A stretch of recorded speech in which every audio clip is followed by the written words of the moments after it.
What's the motherfucking deal? Welcome, excuse me. Welcome to the Den. I hope all of you are having a wonderful evening, having a wonderful day. I hope the whole day has actually been good. I am your host, Ed Honcho, and as always, it is an honor, it is a privilege, and most of all, my pleasure to be here with you this evening to have another wonderful discussion about a variety of things that we discuss in this community. And so, like I said, I hope everybody is good. And so let's talk about it. Let's talk about some things. And tonight we're going to talk about watching your words. And some of you may say, well, what does that mean? Should I be watching what I say to other people? Is it because it could be hurtful? Not quite. Not quite. I mean, this is true. I mean, it can be that. But I think it's more so the words you use with yourself. And we'll dive into that a little bit more so here in a moment. But let's talk about it, man. Like I said, it's a lot to talk about. And like I said, I hope everybody is doing well this evening. Speaking of everybody, let's see who we have joining us tonight. Hopefully the stream doesn't get all janky on us this evening. What's going on? Is it working? Is the bot actually working? Is the bot back? I don't want to count on it yet. Okay, yeah, it's actually working. Merry Christmas. The bot is working. All right. So let's see who we got joining us tonight, man. let me check my pre-pistachio list. Let's see players and players who we got on the pre. Man, I gotta go back and give y'all a bunch of fucking pistachios. I don't want to do it. I don't want to fucking do it. I'm gonna do it, but I'll do it after the stream. So see, Culture John, Lady Licious, D the Gamma, Brandon 335, Brenda Williams, Danny MTZ, Only One Lie, Rashita, Bah Humbug Reed, Miss Bell, Sweetberry, and Tulio. What's the motherfucking deal? And then let's see who else we have in the mix. Everybody guard your shit because the bot is back, and that means Lady Licious is going to not Lady Licious. It would have been better if I would have said Lady Licious is going to be vicious, but Sweetberry is going to be all over your nuts. So guard your pistachios. Let me see. Empress Yaya, what's the motherfucking deal? Always good to see you. Misty, it's me. Cartier, Miss Lovely Miss Cartier, what's the motherfucking deal? How are you this evening? Jennifer Smith, how are you, ma'am? What's the motherfucking deal? Let's see. Flipping the dread. Oh, Jennifer, you were in here early for your early bird pistachios. I apologize. I had to check my timestamps. Let me check my Palm Pilot. Make sure I didn't miss anybody else. All right, so watching your words, and what I mean by this is, would it be safe to say, and I want to assume, I think it's a human thing, that we all have this voice. Barbara Ebron, what's the motherfucking deal? How are you this evening? That we all have this voice inside of our head, right? Some people say there's multi-tiered voices. Some say there's a voice that contradicts the other voice and all of those other things. But we're not going to get that deep into it. But we all have a voice, right? We all have a voice. And this voice is kind of maybe a guidance system, if you will, right? Telling you whether or not you should or shouldn't be doing certain things. But this voice Big also... Mommy Rashida donated $1. Yo, I'm that hoe with that trippy ass phone, that Obama shit, I never quit, pandering to women cause I'm a cold sexist bitch.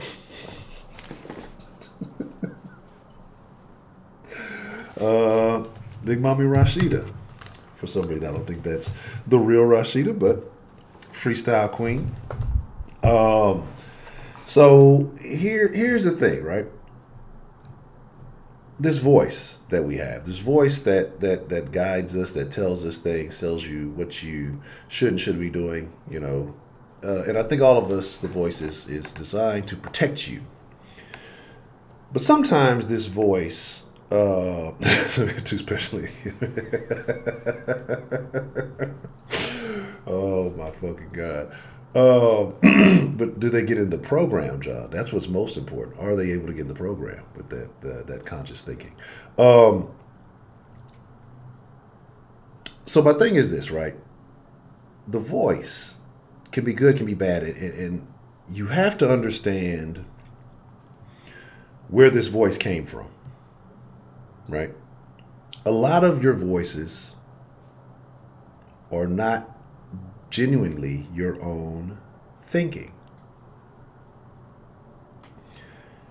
It tends to come from a situation early in our childhoods. When you're a child, like everything is you're discovering, you're learning, you're trying to figure stuff out, depending on how you were raised, depending on how you were disciplined, depending on your upbringing,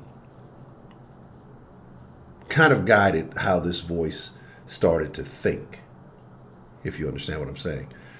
And most people can be traced back to a singular incident in their childhood that kind of framed the rest of their life for them. Okay? And so it could be something someone told you that you may hold in high regard, even if this was a negative thing. And we've talked about some people having toxic parents and things like that. And it could have been something they told you and then you took this with you for the rest of your life. Or it could be something you observed or just your general observations that made you think a certain thing. And it impacted the way that you responded to the world, right? It impacted the way you saw the world, the way you responded to it. And that voice also began to dictate your own thoughts about yourself, what you could do, what you couldn't do, what was safe, what was dangerous. And for some of you, it was an inspirational voice. Some of you, it was a limiting voice. But when I say watch your words, it's in reference to this voice or multiple voices, again. And some of y'all might be schizophrenic. I don't know. I would believe there's some crazy people in here. But not everybody has the same voice. I think generally as you grow up and you kind of figure some things out, there's certain observations we all make that in general, I think in here, especially a lot of us are in a similar line of thinking. Some of us had to go back and recalibrate that voice. Some of us have never have, and we've been thinking with that same mind since, 6-7 years old. And it's very important that you understand this. If you've never had this conversation with yourself, if you've never really thought about why you think the way that you do, it's extremely important. And no matter how old you are, it's never too late to recalibrate. Yes, I am the freestyle king. Especially if you're young, you should take this information and really, really run with it. You know what I'm saying? Like really run with it, because this is kind of how you're going to control your future. And a lot of y'all have been hearing a bunch of whiny ass voices out of this younger, the younger the generation, the worse. Everybody's fun, everybody's buddies. We all get along? Everybody's a winner. But this voice also dictates how we talk to ourselves, and either we talk to ourselves in a negative fashion or a positive fashion. And depending on your voice, again, it's going to respond differently. And so this is why I say watching your words. Even in the simple things, it's funny, I was just thinking about that, John, when I was talking about schizophrenic, and I don't know why I was thinking about that. But, the voice determines how you respond to life. The voice may make excuses for you. Again, we all have this. Self-preservation is the number one instinct that we have. And the voice is trying to protect you, or it thinks that it's trying to protect you. But it's not always correct. All right? It's not always doing a good job, if you will. To you it may be, because, it's worked for me this far, and I haven't I haven't had a big downfall or whatever. But you also don't realize what you've missed out on because of what this voice has been, how this voice has been guiding you in your life. So that's kind of what I want to get into tonight. That's kind of the conversation that we're having tonight. But watching your words means, starting from this point forward, if you're listening tonight, and you've never had this conversation with yourself, you've never took the time to really realize, why do I think the way that I think? Why do I operate the way that I operate? Why do I believe the things that I do? And I'm not saying the shit that you believe is right or wrong. But if you've never taken the time to think, why do I think this way? And then if you have, you kind of get to the root of it. Well, it's because this incident that took place in my life. This person that I looked up to told me this. My mom told me this. And the world was going to be like this. She had all of these theories about stuff. And you got to look at your mom or look at whoever told you this stuff. And then look at them and say, well, did they ever really go out and do these things? Did they ever really venture forth to try these things? Because a lot of people tell you a lot of stuff is dangerous. That's a risk. That's a bad idea. That have never done it. So you got to look at where your thought process originates from, right? And I think that will help guide you. That will help give you an understanding, as you continue forward in life. And I think this is very important. I think it's extremely important. And that's kind of what I want to do tonight. I think that some of us have an idea. Some of us, again, may have never considered it. Some of us may just kind of be on that brink, but just didn't hear the message. Because there's a lot of messages I wish I would have heard, probably maybe in my teens, that I didn't get until like my mid to late 20s. That may have impacted the way I responded to things a lot differently. So,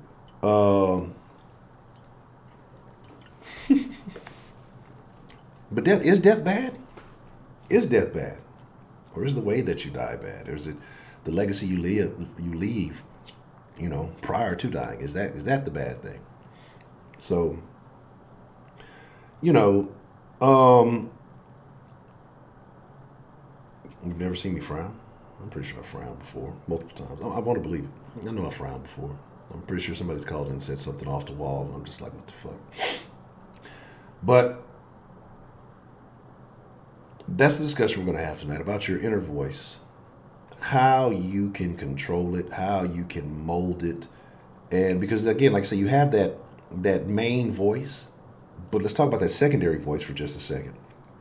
And then we'll kind of get up and open on the line, and we'll go from there. But that secondary voice is kind of that voice that wants to venture out, that wants to do some of the more dangerous things, right?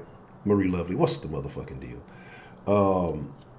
That takes that risk, but then that I don't want to call it the guardian voice. I had a term for it. But that overwhelming, that prevailing voice, stops you from doing those things. Everybody has dreams. Everybody has these things that, man, I'd love to do that. Or they've seen other people do certain things. Man, I'd love to be that person. I'd love to do that. But this is where I think a lot of this generation, especially a lot of these excuse makers, their dominant voice tells that dream voice, well, you can't because, you were born into generational wealth, or you can't because of your race, or you can't because of your sex. That's why. That's the reason why. And then that little voice says, oh, yeah, that's right. That's why. Oh, well, fuck my dreams. But in reality, it's not true. That dominant voice is making excuses for you, right? That dominant voice is justifying your lack of progression. It's justifying your lack of success. It's your progress, or whatever you want to call it. So you have to, K Grace, what's the motherfucking deal?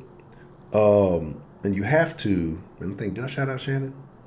May or may not have shouted out Shannon. Oh man, I understand this. It's Christmas time, man. I'm just glad you're here. Like I say, look. And I'm going to talk about something here in just a second. But sometimes it's not bad to listen to that second voice. Sometimes it's not bad to let that second voice take over. But again, you have to understand where the dominant voice originated from, where it came into your life, why it has the impact that it does, why it guides you to think the way that you do. You know what I'm saying?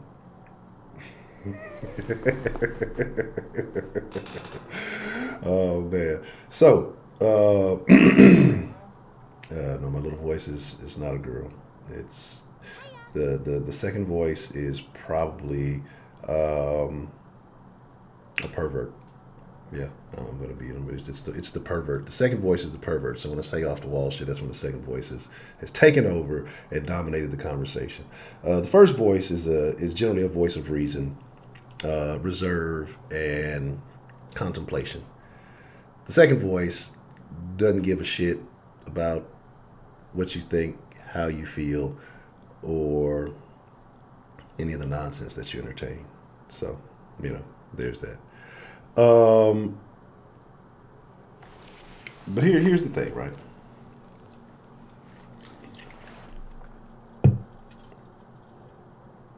But here's the thing, though, Shannon. There's no such thing as a crushed dream. You know when your dream is crushed? When you give up on it, right? And who's to say you're only allowed to have one dream? You know what I'm saying? Like that's part of the problem. That's where a lot of people get stagnant in life. They think, well, this one thing, this is what I've always wanted to do. And maybe they missed out on an opportunity. It could have been going to the NFL. It could have been being a singer. It could have been being a classical flutist. And they may miss out on that. And they think, well, that was my life. That's who I'm supposed to be. I'm destined for mediocrity. This is just where I'm at in life. Not realizing that you're a human being, so you contain so much more possibility. And sometimes you have to, again, not only recalibrate, where your thought process. I talk about belief systems. We haven't talked about belief systems in quite some time. But not only do you recalibrate your thought process, but you recalibrate your dreams and you figure out what it is. You know what I mean? And you figure out what it is that you can still do to be a great person, or to bring some I don't want to say validity to your life, but some sense of self worth, right? So, but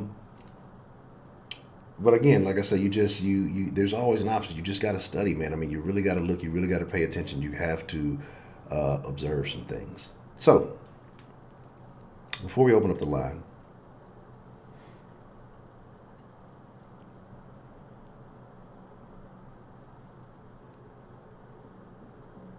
I want to say thank you to a lot of you,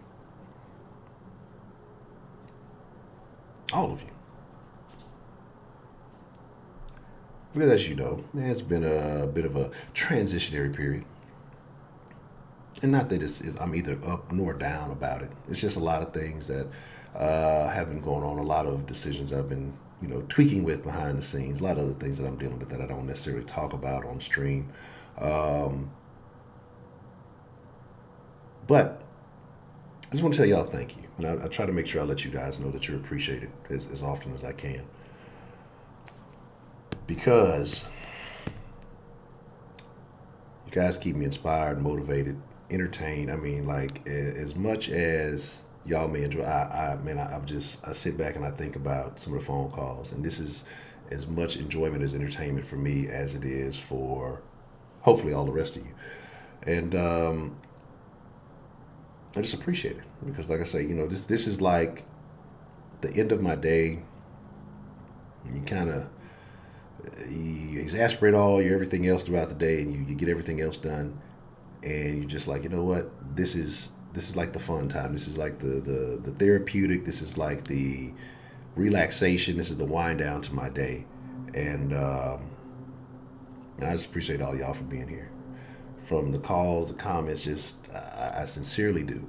I mean, this is definitely the highlight of my evenings, my days. Period. Usually, I look forward to what are we going to get into the den, what's going to happen in the den tonight, and I thank y'all. I really do. Honestly, don't know. I mean, who knows? I mean, of course, I'd be alive. I'd be making it or whatever else it would be, but I sometimes I wonder what trajectory of my life be on right now if the den wasn't a thing. You know, like, yeah, I'm sure I'd be doing more stuff in the sauce or whatever, and that's fine and dandy. But the den is so enjoyable. So I thank y'all, man. Now, And I'm hoping all y'all have happy holidays and get all the shit you want for Christmas. All that other good stuff. Now, let's get away from all that sentimental, emotional shit. Let's talk about it, right? Let's open up the line. Let us have a good discussion this evening. And I'm really hoping that I don't know if I don't see the crew, but if I would love to hear the conclusion of the Cliff and Daniel drama. You feel me? And what's going on with that? It's always so intriguing. We got to get to the bottom of the case. I'm really thinking that Daniel's a bad person. And I kind of feel upset because I feel like Daniel lied to me. He lied to all of us, And he said that Cliff was a cokehead. I can't even believe it.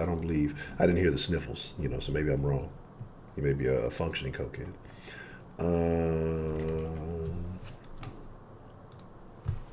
So, do-do-doots, do-do-doots, do-do-do-do-do-do-do-do-doots, do-do-doots, do-do-do-do-do-do.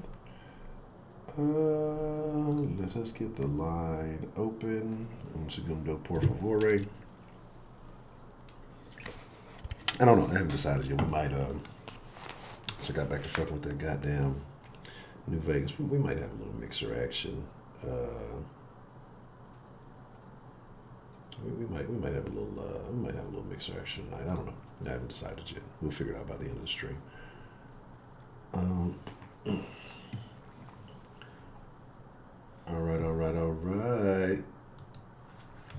right. Denline open. Let's take some calls. I don't know how y'all are doing.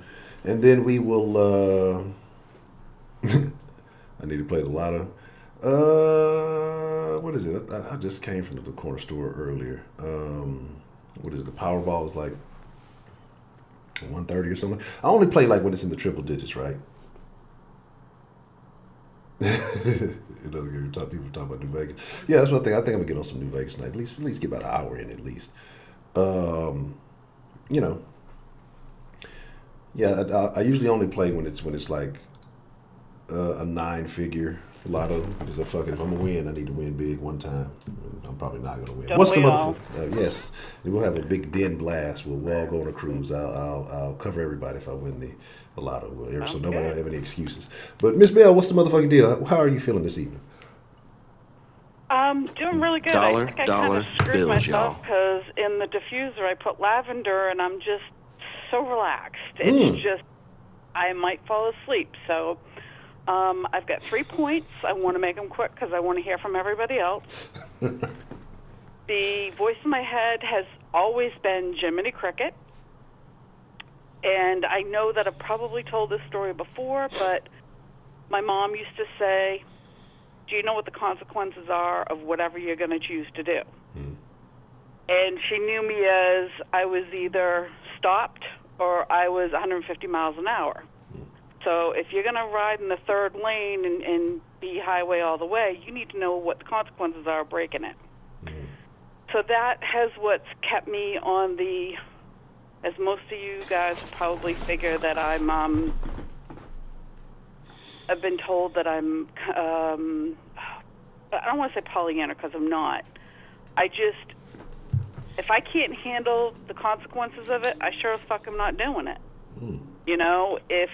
And that's kind of how it was with drugs. That's how it was with a lot of different things. There were times that I would stop for every light rather than a rolling stop or gun it through the yellow. But the fact is that if I knew I couldn't handle consequences, that was where my guideline was. That was the guide wire to say, all right, it's time to back off.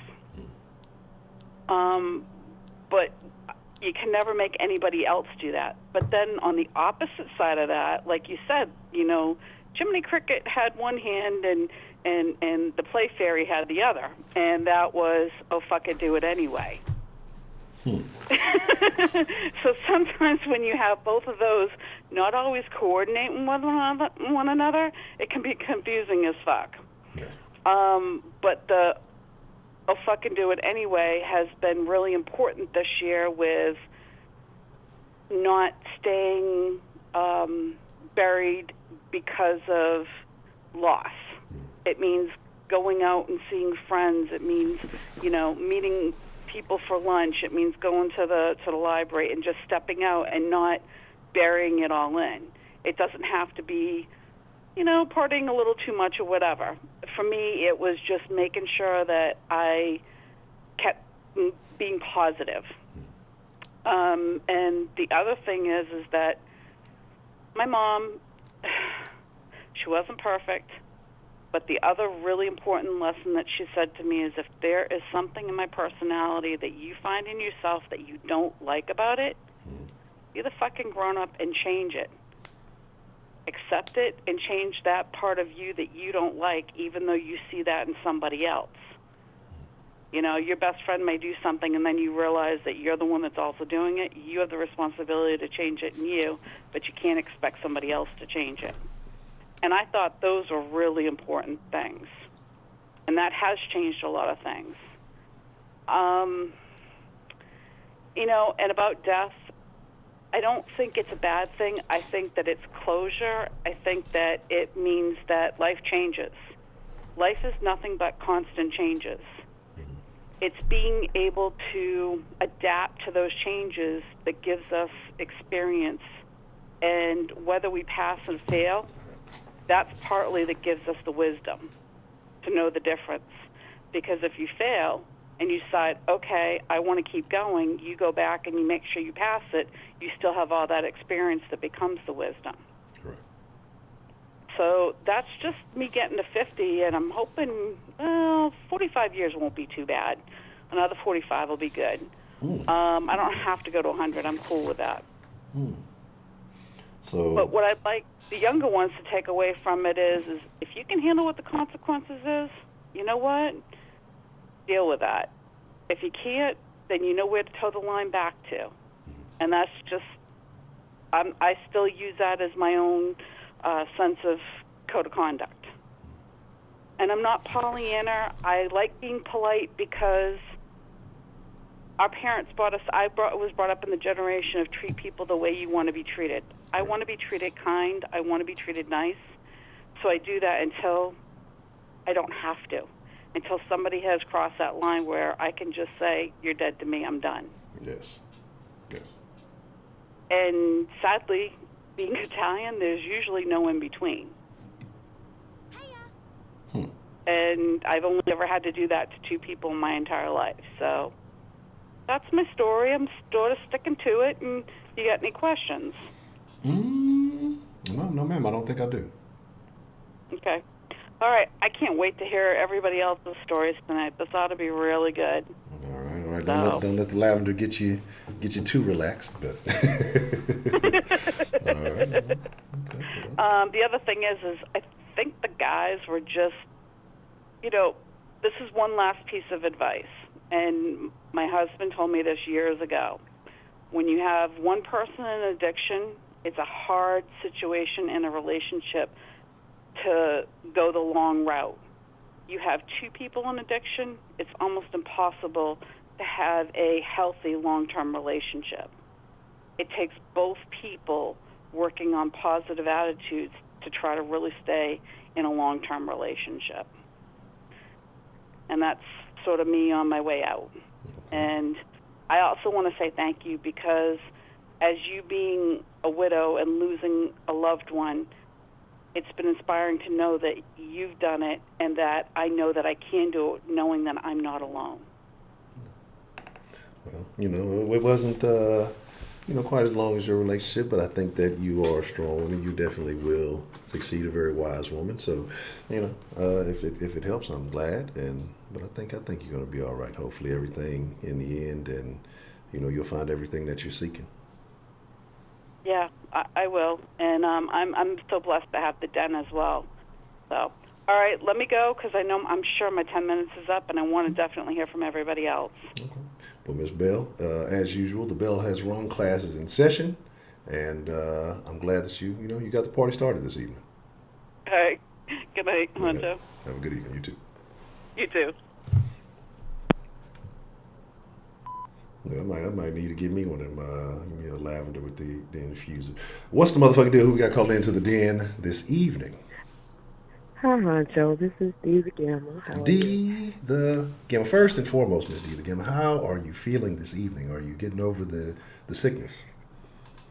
Well, I know y'all probably hear my voice, and I know people are probably gonna rag on me, saying I'm sounding like Biggie, but I really wanted to call in, so I'm gonna try to get through this without coughing Okay.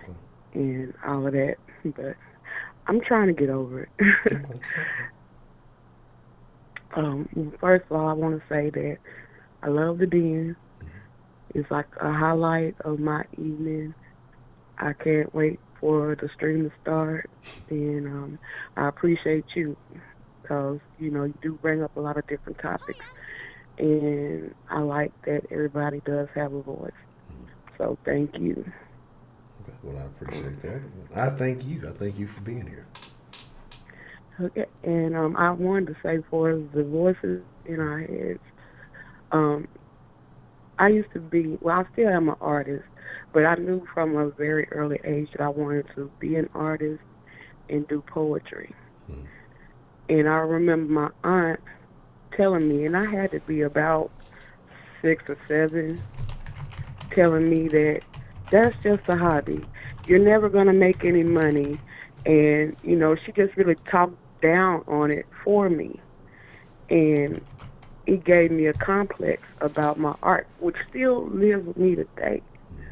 When I do a piece, I'm always second guessing myself. And I hear that what she said to me it rings so loud in my head all the time. And it actually stopped me from going, because I was in art school. And I felt like everybody was so much better than me and that I was just wasting my time. And it was just, like she told me, it's just a hobby, something to do for fun, that I would never make money from it. And so it really had stopped me for a long time. I'm just now getting back into trying to get out there again. And this aunt of yours, Hmm. what was her career like, or what did she do? As a living. Well, for as long as I can remember, she's always been a kept woman. Mm. Like my, I really didn't consider him my uncle, but it was her husband. He pretty much took care of her Mm. up until he passed away, and so she got his money from when he passed, and she's just been living off of that. So a person who's never really had to go out and make money, giving their opinion on something that your skill or your talent. Was she ever? Did you know of any talents or any skills that she had? I mean, did she have hobbies or anything that you knew, or just kind of wasn't that Well, familiar? I do remember her. She played the organ Mm-hmm. for our church. I do remember that. So she did play the organ real well. But like that's the only thing I could really remember. Okay. So yeah, and that's the thing. And so when I say when you have these people and these voices, and you trace to the root of that voice, look at that person who instilled that thought in you, and kind of see what did they ever do? Did they ever like? Are they really someone who could provide expertise on what is going to work for you? I mean, if they've never done it, they've never tried it. Again, they're just Mhm. projecting their thoughts upon you, even though they don't know, they don't have any experience, they never even took a risk to try that. And so I think when you start to look at it like, who was the one telling me this? What is their qualification to say this to me? That'd be different if they were a business owner. If they, and in the end, there's still caveats to that too. But I think that helps diminish the power of those voices that try to hinder us from doing certain things. When you realize, okay, this is where it came from. This person doesn't know Mhm. shit. How can they tell me something? So I fooled myself into listening to this person. They ain't no goddamn thing, and I allowed that to stop me. You know what? I'm gonna do what I'm gonna do, and I'm gonna find out one way or another. Because you never know, and especially in this day and age that we live in the Mhm. internet, man, you can be successful. You can make money. I believe that you can. I've never seen your artwork, but I guarantee that if you have passion, if you love what you do, and you get back on it consistent, that you can make money doing that. Because I've seen some of the worst shit in the world make money online. So again, if you're confident, I think that you can be successful with your art. I know there was a painting that was in Sotheby's that's like for $75,000, and it literally is just three stripes of paint, one blue, one orange, and I forgot the other color, but it's literally just three stripes of paint, and it's worth $75,000. That's what I'm saying. Somebody, did somebody just tape a banana to a wall and got like $150,000 for that shit? And then I think the person who bought it took the banana off the wall and ate it. Like that's this is the kind of world that we live. People are throwing money away. So that's what I'm saying. You get to creating and banana duct tape, yeah, and you put it in front of the right audience. I guarantee you will be successful. Well, I appreciate it. And then the last thing, I'm going to switch and I'm going to go because I don't want to go too far with 10 minutes. But I also had the voices from my mother telling me, because I've been to college 4 times. I only graduated 1. And I felt like, because I keep hearing her say, why are you wasting your time going to school? You know, she always used to tell me school was a waste of time. I need to be working. And I would end up, quitting school and finding a job. That's why I only graduated 1 time out of the 4 different times I went to college. So, what was your mom's level of education, if you don't mind sharing? I think she graduated high school, but that was it. Okay. And did she ever attempt to try to go to college or anything like that? No. Okay. I was the first out of me and my siblings to even think about going to college. And and I thought she would be proud of me being the first, but she used to just steady more tell me that I was wasting my time and you need to be working, and and she didn't even come to my graduation. That was the sad part. She didn't even come to my graduation. Did you and your mom have a good relationship outside of that? Huh? Did you and your mother have a good relationship outside of that?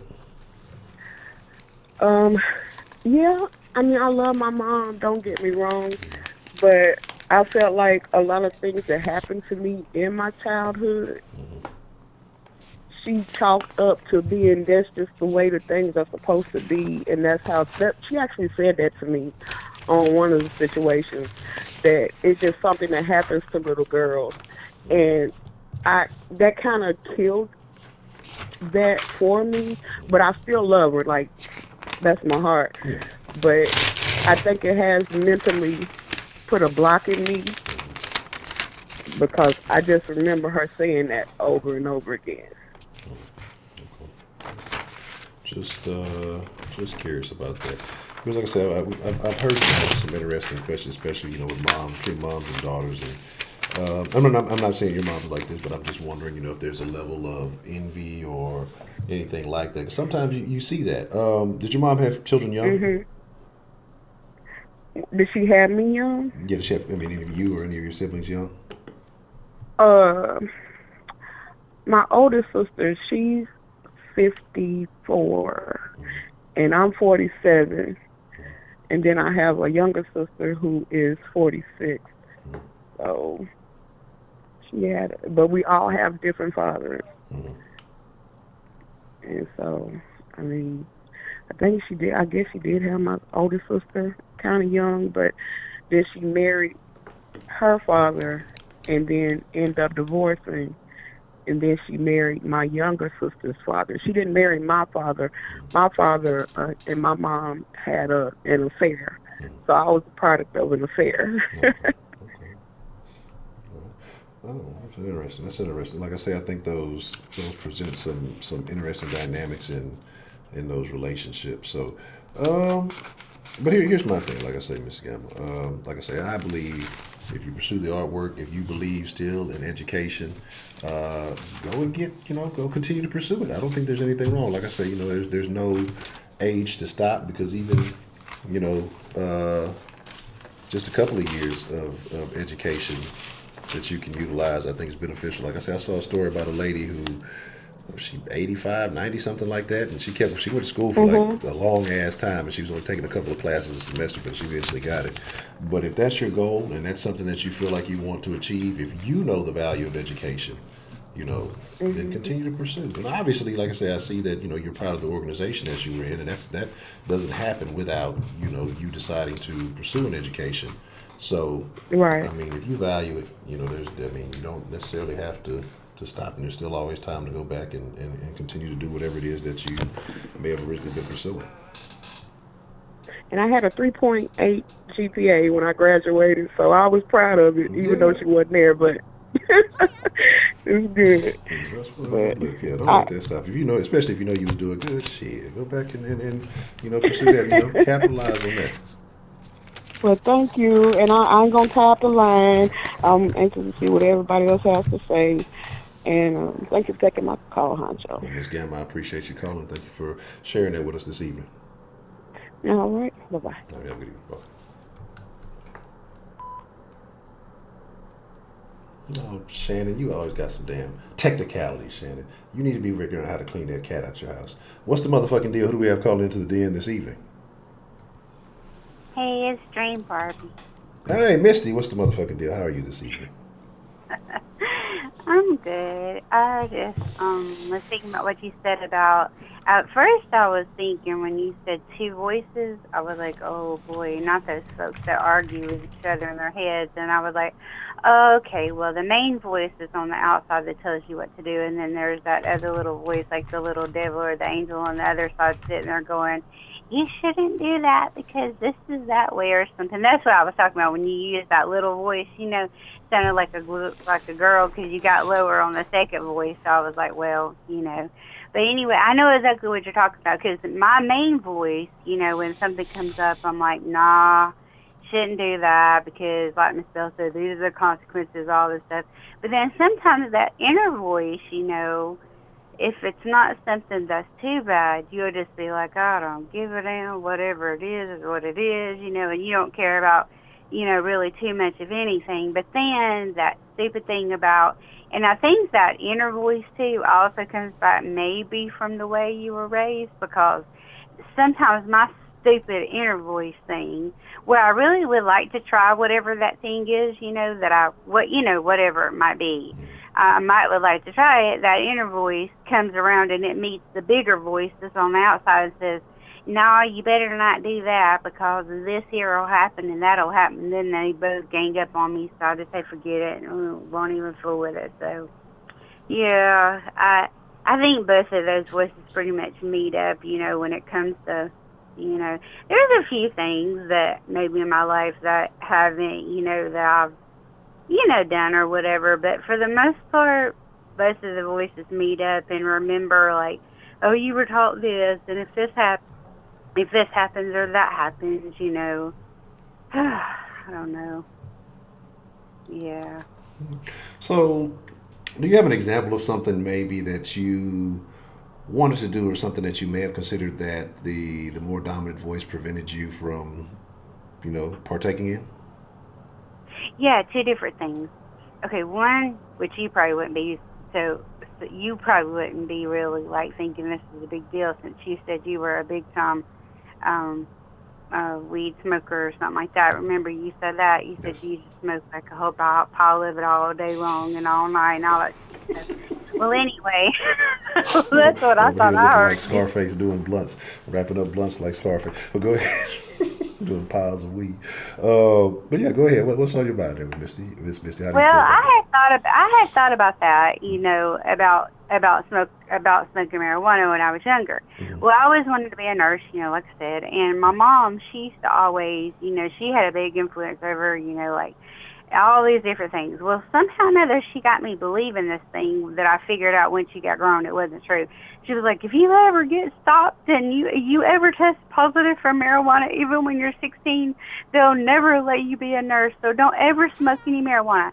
I would not even hang around with nobody in no house. I wouldn't be around no secondhand smoke. I wouldn't be around, like, I was, like, scared to death because, like, I knew, that I wanted to go to nursing school, and it was that important to me that I believed exactly what she said. And that wasn't even true. I could have caught a marijuana charge when I was 16 and still been a nurse when I was 20.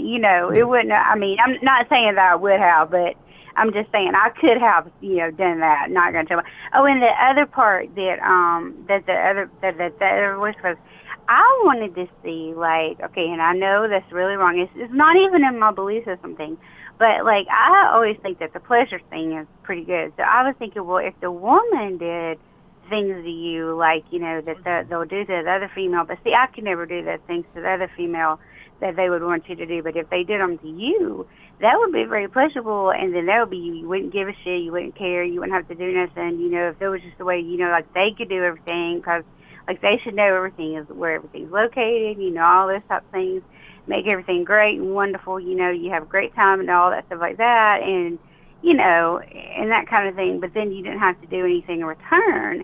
That would have been, like, a great thing, but, I just could never bring myself to. I did have an offer about that one time when I was younger. It was like a said person, or whatever they call those people that don't like you to touch them, but, that, and so I had an offer of something, that sort of led down that path, that would have led down that path probably, but I was like, no, I can't do that, I don't believe in that, then that would end up being, and why, because that's like a guy, and it just doesn't make any sense and all that, but in the back of my mind, that little voice was like, oh my gosh, this person should know how to do all those, should know how to do all the,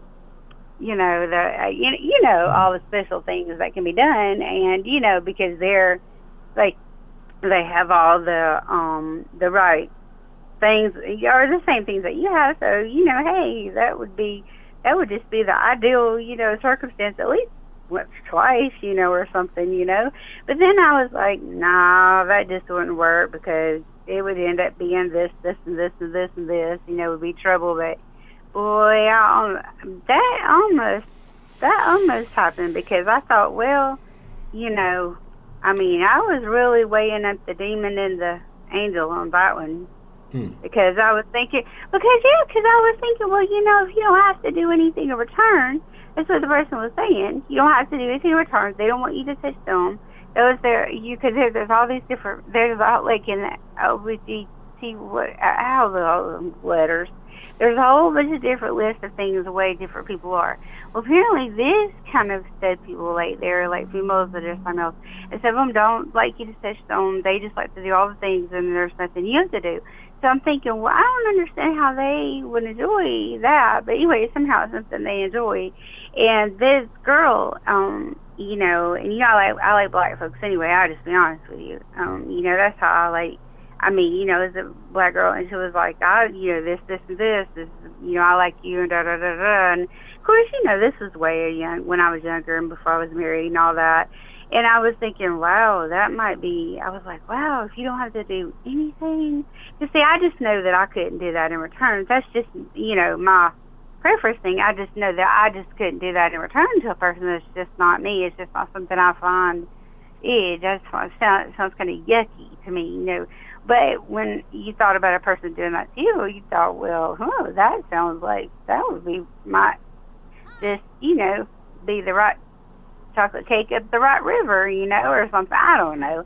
Anyway, it sounded good, but, like I say, it didn't happen. But that's the two things you were asking for. Okay. And so I have a question now, and shout out to Miss Compton Conservative. I seen you in the chat, Miss Yasmin. What's the motherfucking deal? Yeah, I know they're telling me to shut up in there. No, I don't think so. Unless if they have, I hadn't seen it yet. But here's my thing. So do you still think about these things today, or those are just instances in your life that, that came across? Or do you ever wonder, well, what if I would have done that? Don't think about the marijuana thing, because, I'm still a nurse, so don't think about the marijuana thing, because I don't really think about Well, I'll tell you one thing. It's because I've been seeing there's I told you I work in psych sometimes. Like I work in Jerry psych and then I work in regular psych. So I've seen a lot of things that people do like the flocka thing, and they go out of their head, like they throw up, and they act like they're paranoid, and So no, I don't think about any drug altering, and which I know there's so many controversy things about marijuana, and then they have all the loud and all these different kinds of marijuana that are, it's a whole bunch of different stuff. So you really don't know. Well, I'm sure you probably know because you're an expert, but you wouldn't know just going out buying marijuana what you're getting. Or at least I wouldn't, but you probably would because you probably had plants growing in the windows and whatever, and knew what you were doing and everything, watered it and all that, stuff and everything. Hey, you remember that lady that used to be on TV that it was like this country show, and it was real country, and there was this the guy that was married to the black guy was married to the white lady, and they went to go live with his mama, and the police came to the mama's house, and it was a funny people. I can't think of the show, but anyway, she was like, my son has been doing so good. The police came, and she was like, my son has been doing so good. They came to talk to him about something, and she was like, I want y'all to see the garden he's been growing. Are you talking about My Name Is Earl? Beautiful, yes, that was so funny. And the guy was going, no, they don't want to see my garden. That made me think about you. And so I was like, that would probably be you back there. No, Mama. Not the right kind of garden. But anyway, but the lady type of thing, I think a little, what do you call that? A little secretive type of thing that every once in a while when I see people, it kind of does pop up in my mind, but not like me doing that because like I said, I couldn't, but I always wonder like, well, what would it have been like had I had done that, So yeah, that still does pop up sometimes, being honest. I guess that would be sort of like on a Sunday, Monday night thing, because that's sort of Melinda like a Anubis donated $2. Yeah, I mean, Ed like, that Honcho would plants still pop growing up, in like, the windows, wonder what Honcho. that would, wonder what that had been like, would it have been, whatever. But I know it wouldn't have been a long-term, thing. It would have been one of those things, like you said the other day, where it's just one of those things that happens and, you're, just something you try out or whatever. But that's basically what I think that would have been, because that's just not really me. But I think, yeah, it is something that has still been thought about, but acted upon, nah, it's probably like 95% very, very doubtful. And it would have to be that same circumstances where that person was like, oh, this, like I described and all that, because it wouldn't be me to be able to do, no. So, but yeah, and then that would be another thing where you'd go through the big voice talking to the little voice and all that stuff, And then now I'm married, so, then you got to talk about, well, it's wrong because technically you be cheating. And no, it's just, I don't know. Yeah. But, yeah, so if that's it, I guess that's what I was going to say. But I wanted to say, Honcho, we love you too, and we really appreciate you having this, Tim, because it gives us a chance to talk, and Miss Grace loves you, and Lady Licious wants you to, she's got me thinking about that too, and I just have to say that it is sort of like a, what you call it thing? Oh, one of those things that I like for you to do sometimes. Take your hat off and just flip your dress back. That's what she said. Well, I mean, or like when you said that, the reason why I'm laughing is because I really imagined that as you said that you were flipping your hair back, kind of physically enacting the request. I did. I just did the hand motion, like flip my hair back, not like because my hair is in a ponytail, but no, but I was like doing my hand by like you just take your hat off and just flip your hair back like that, especially like when you get like whatever that all is. You said when you can stand up and stuff, because I know right now you had to go in what is that thing? You go invisible and then you leave to go get what's his name? Georgie? No, Scotty. You go get him screaming outside or bathroom or honcho break or whatever it is you say you do. But when you get, like you said, whatever the tummy situation is going on, well, you can just take your shirt off and pour some water down you and flip your hair back and you'll yeah, that'll be me and Lady and Miss Grace wants to see it, and probably Belle, and I'm sure I know Sweetberry wants to see it, and I don't know, it's just a lot of them. So I mean, we could see. Oh man. We could go ahead and get our what do you call that other voice? We could, go ahead and just get that one, get that out of there. We wouldn't have to worry about that. That voice telling us anything. Yeah. Now I don't know what prepaid and Be For Real and all them with our Brandon would think about it. Yeah, I don't think they would be too keen on that. and for that reason alone, I can't do the fellas like that. Over here. Yeah. I'd be over here looking like Rick Ross and shit.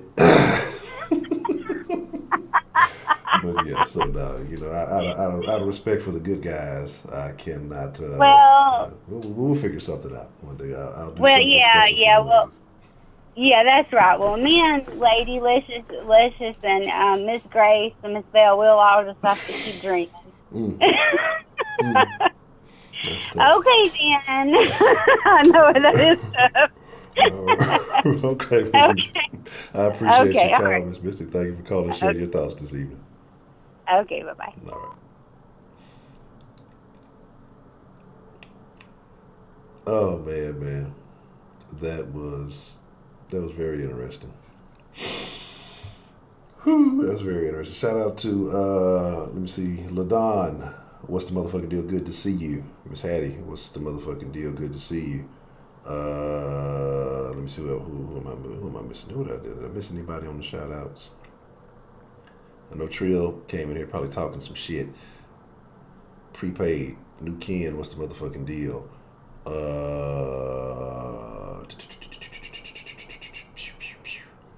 Anybody else that I may have missed, like I say, I apologize, but shout out to all of you.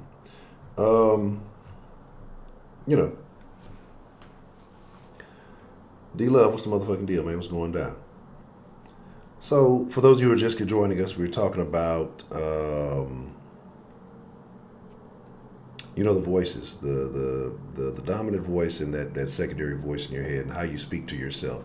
And the way you view yourself, and I think that's important too, because the words that you speak to yourself, the images that you have of yourself are who you generally become. You are the product of your thoughts, And what makes me wonder, what makes me really wonder about that is like people who were really just out there, like imagine like a Trinidad James type person. Like what kind of thoughts do people like that have? The people who are just abnormal, way outcast in society. Like they must have the craziest thoughts. What's the motherfucker there who got called into the den this evening? Come on, I just can't be in the chat just talking and conversing with the people. Why I got to be talking shit, Honcho? What the fuck? Well, that is what you do, Professor Trill. So, I mean, I've come to expect it. If I see the name Professor Trill, I expect shortly thereafter some form of shit talk to be attached to it, slightly to the right. First of all, I'm not going to let you sit here and slander my good name. Slander? I'm a slanderer. Yes, sir. I'm a slanderer now. Okay. That is correct. Okay. So the topic is, what was it again? We're talking about the words, and so basically we're talking about the origin of how you think about yourself, the words you use to describe yourself, the way and where your basically your views in life came from. And we were saying that there's generally a basis of where your thoughts have come from. So it's someone either when you were young, an observation that you made about life that stuck with you from a child, usually around the ages of 6 or 7, that kind of permanently stayed with you, or something that somebody told you that you may have held in high regard. And it could be a good thing, a bad thing, but it generally shaped the way you thought about life from that point forward. And the way you respond to life is generally based off of that. I guess that's a little deeper than what I was thinking you were talking about. I thought you was basically talking about like shit that you think versus shit that you actually say. Like, 'cause sometimes is it cool to not say everything that first crosses your mind, or you the type of person that just say everything that crosses your mind? I thought that's what you was talking about. But okay. I don't really have like nothing exactly pertinent except, it's a few mantras that I live by because, my mom had a few mantras that she lived by, and she says there's nothing I hate more in the world than liars and flies. So lying was like the ultimate thing for my mama. Like if I could do anything, don't lie to her face. No. So I got this one situation that did not work out in my favor, and I did not understand it at the time. She asked me why I did something one time. And the first thing I wanted to do was think of a lie. But instead of lying to her, I told her the truth. And you know what my dumb ass said? What's that? Because I felt like it. Oh. Yeah, that's one of the worst ones. That did not work out well. She whooped my ass. Oh, right there on the spot. Right there on the spot. Who are you talking to like that? And I was so confused. I'm like, but you told me not to lie. That's why I did it. Yeah. And so that wasn't expectable. So at that point, I realized, yeah, she'd rather be lied to her at a certain point. So, yeah. Oh, yeah, I definitely learned that lesson. But I tried. I tried to keep it a buck. That's funny because it reminds me of a story that anytime, well, I ain't been back to Beaumont in a minute, but anytime I go out that way, it's a story that they always have to fucking tell. Like, there's like 10 stories they always got to tell, but that's the one about, something about it. But mine was more like I tell myself what to do. That's when I thought I was wild. I was probably about 4 or 5 years old, and my grandpa was sitting in the car, and my dad had told me not to go into the neighbor's yard for something. But my ball went over there, so I went to go get that bitch. And Grandpa was like, "Hey, I thought your dad told you, not to do that." He don't tell me what to do. I tell myself what to do. I guess I was self-aware at that time. Man, I tell you, I got my ass whooped. Talk about ass whooping of every proportion. Man, what? I'm telling you, and again, they tell us they think it's hilarious. I find no humor in the shit because the shit was very painful. But they think that's just the funniest fucking story. He whooped your ass and it's real funny. Fuck this story. Fuck y'all. I don't nobody want to hear this shit. But they gotta tell that shit every fucking time I go down there. I hate that fucking story. Wow, that's crazy. But would you think that there is something? And again, like I say, it may require some thought, maybe not. Is there something that at a young age that somebody told you that you feel like it shaped the way that you thought and reacted with the world?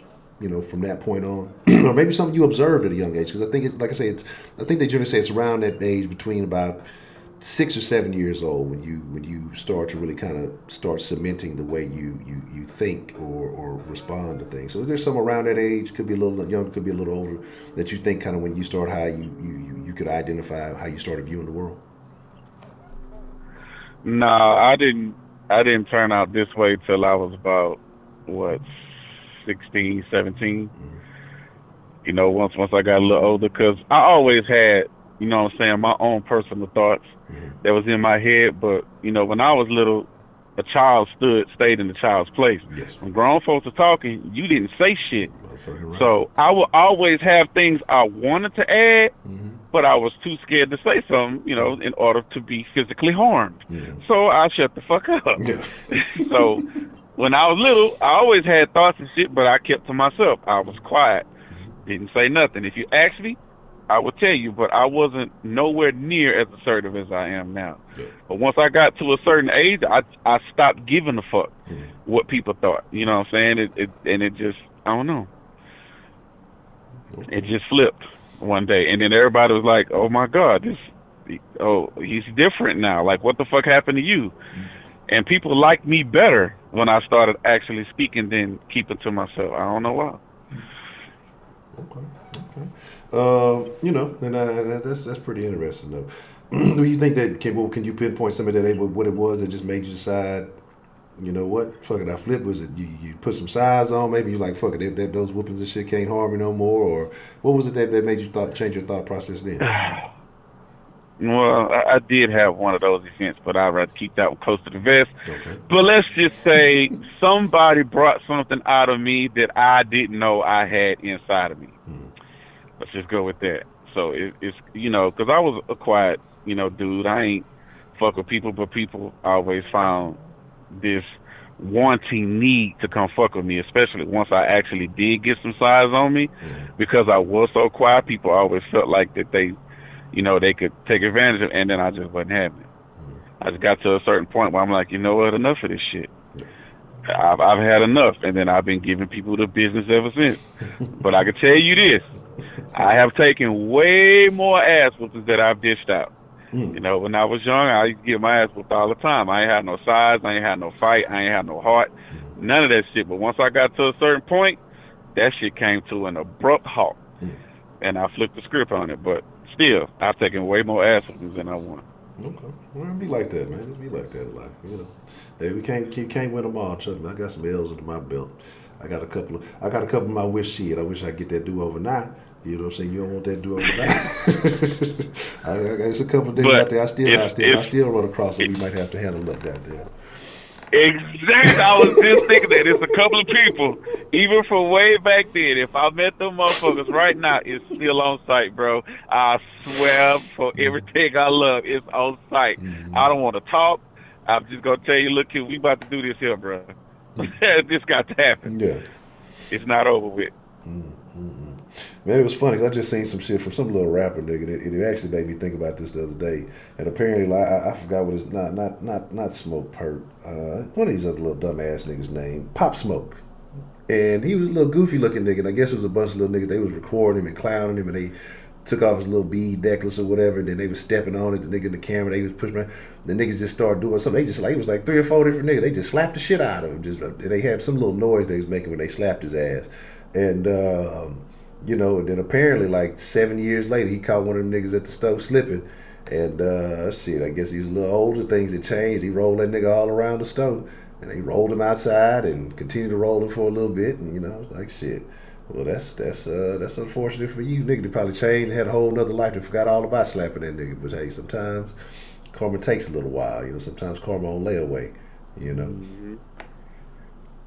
Yeah, that shit there wild. That's crazy.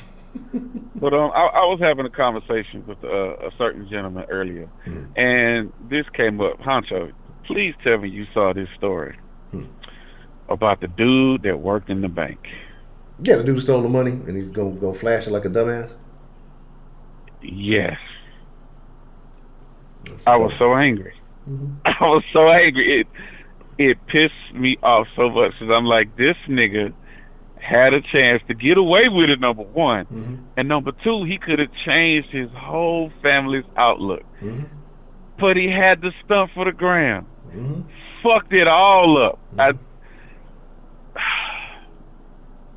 Wow, I don't know what to say. I'm telling you, and this is why I say, people think I would just be talking shit, but especially this younger generation who's grown up so immersed in it, with all this flexing, to try to impress people.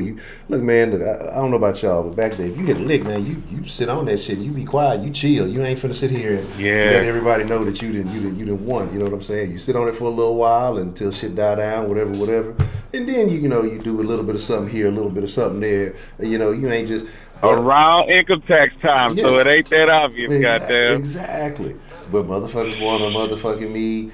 They want to stunt. They want to impress these bum ass. See, these niggas out here stunting on the gram to impress some hoes that sleeping on an air mattress. Like, come on, man. Like, stop the nonsense. But it looks good. I'm flexing. Everybody and that's why I say this culture is fucked up because this nigga ain't selling no dope. He got a good job. He's doing what he's supposed to do. He didn't did him a little dirt on the side. Whatever. Fine. Whatever. I'm not saying I'm justifying it. I'm not saying whatever. But because you want to look like a dope boy, you want to look like a rapper or one of these niggas, you got to get out here and flex fly because you think that's what it is. And again, if you want to, and this is why I say, niggas, man, stop trying to find hoes that like that type of shit.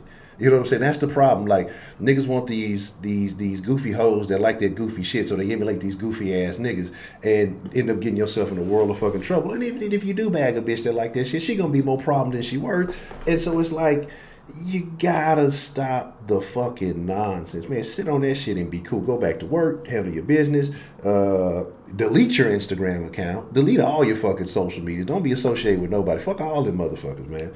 And it's just like, I don't get it. The same with the chick a few years back. I don't ever know if you saw. They called her the income tax queen or whatever.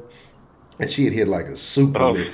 She hit a super lick on the taxes. She was killing them. I'm talking about murdered them, revived them, and killed them again. She was, but what's she doing? In the club, flossing and so on. Like, what niggas got to realize too is that as much as you think this shit is cool, it's a nigga that hates you.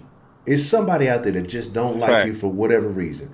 And you may not think that they wouldn't do that, but it just, I just don't like this nigga. Don't like. It's always what was old buddy name from fucking Menace to Society?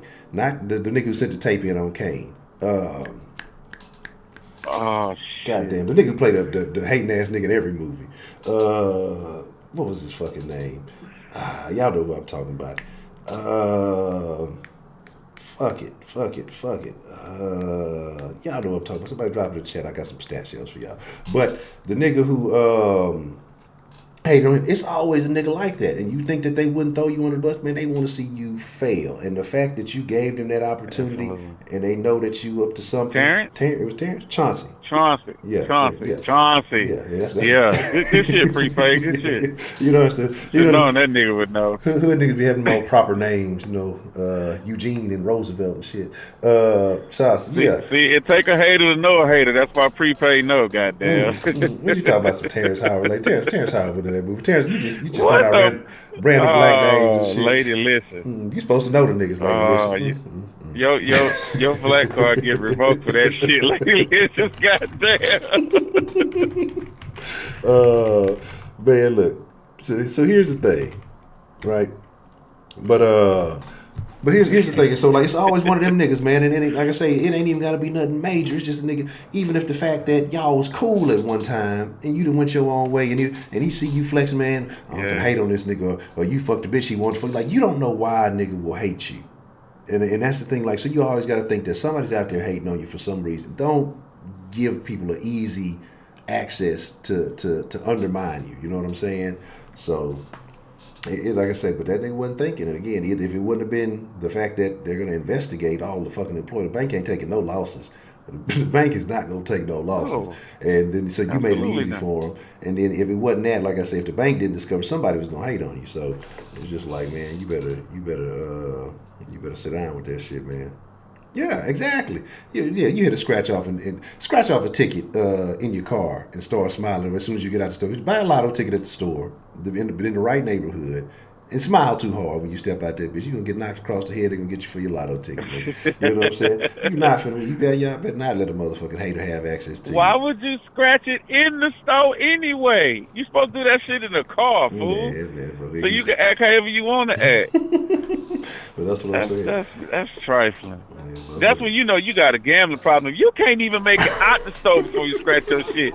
You got a problem, man. Real shit. Either that or you desperate as hell, or you a broke motherfucker. Yeah, you need that. And you just gambled it all the way. You need that lick right now. You need to realize that I just throw who is it? My last $2. I'm not gonna use it. You threw it all away, man, right there at the stove. Fuck it. Let me figure it out right now. But yeah, I mean, the shit is crazy, man. But like I say, it's just the world we live in. It's rather unfortunate. But yeah, that story right there was baffling, very bad. Motherfucker went and bought a brand new Mercedes. Like, nigga, you work at the bank. Correct. The only motherfucker that's driving a Mercedes that work at the bank is the head fucking honcho. Yes. That's the only nigga driving a Mercedes. You just a regular ass, like, come on, bro. I don't even know if this nigga was a teller. No. I don't know what the fuck he was doing. Was this nigga a janitor or some shit? Yeah, you just wasn't. And you pushing a brand new, come on, I think he was in charge of the vault, and so that's what made it even more suspicious. Like, you in charge of the vault.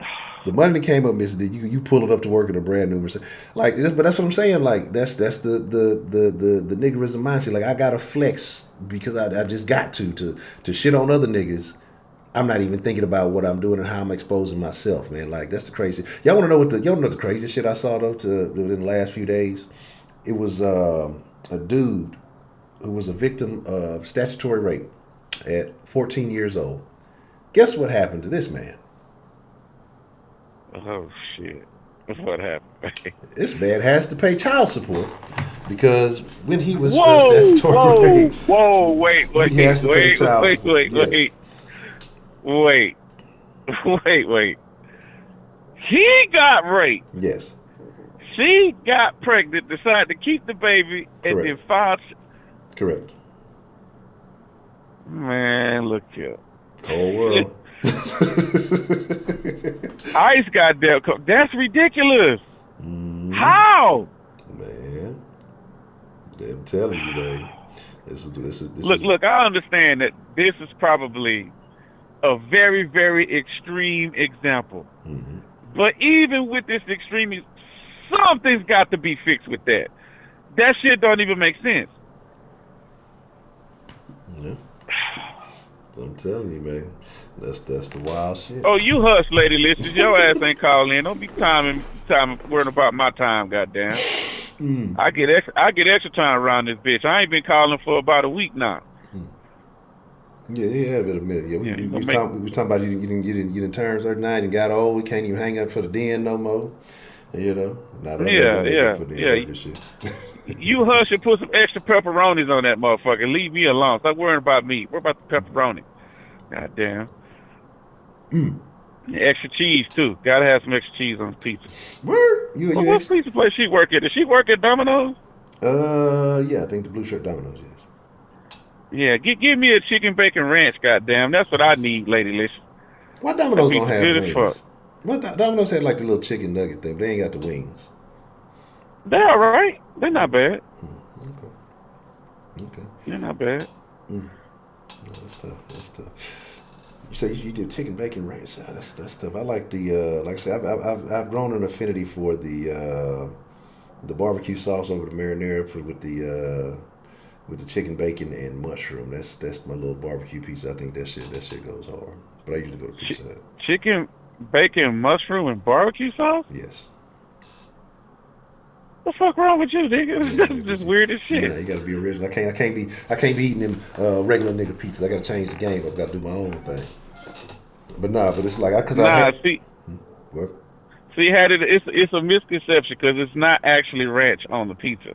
It's actually like a garlic sauce or something like that instead of the ranch. So it's actually really good. I actually prefer that over regular damn pizza or the regular tomato sauce. That shit is really good. Lady Alicia's, no, I'm sure she didn't try it. Oh, Papa John's? Hell no. Hell no. Papa John's, look, but y'all heard Papa John come out and say this shit trash. That nigga's mad. Papa John is mad. That nigga is heated. Like, he trying to undermine everything. He trying to make sure everybody lose. Ever since they kicked him out, man, ever since they booted him out, he has been on a mission. Now, the ingredients trash now. That shit tastes like shit. That shit ain't even good no more. That nigga been hating on the fucking Papa John everything. That nigga mad. I think he tried to fight Shaq. Now see, John, I feel you. I understand. But look where you at and look where we at. We ain't got like no old style pizza places down here. You know, maybe out there in Houston, but where I'm from, we ain't got that player, so we got to settle for what we get. That's it. Yes, it's a couple of them around there. I just sometimes, you know, you go with what you know. You know what I'm saying? I haven't. True that. I haven't. Or what you grew up off of. As a matter of fact, they've been leaving some shit on the door. They, you know, the motherfuckers like promoting some new shit. There's some Italian pizza place. Let me ask you this question, Honcho, and I want to see if this is just the same because I just have a feeling it is. I'm stereotyping, but I just got this question. Okay. How old were you before you actually got to eat the white meat pieces of chicken, not counting the wings?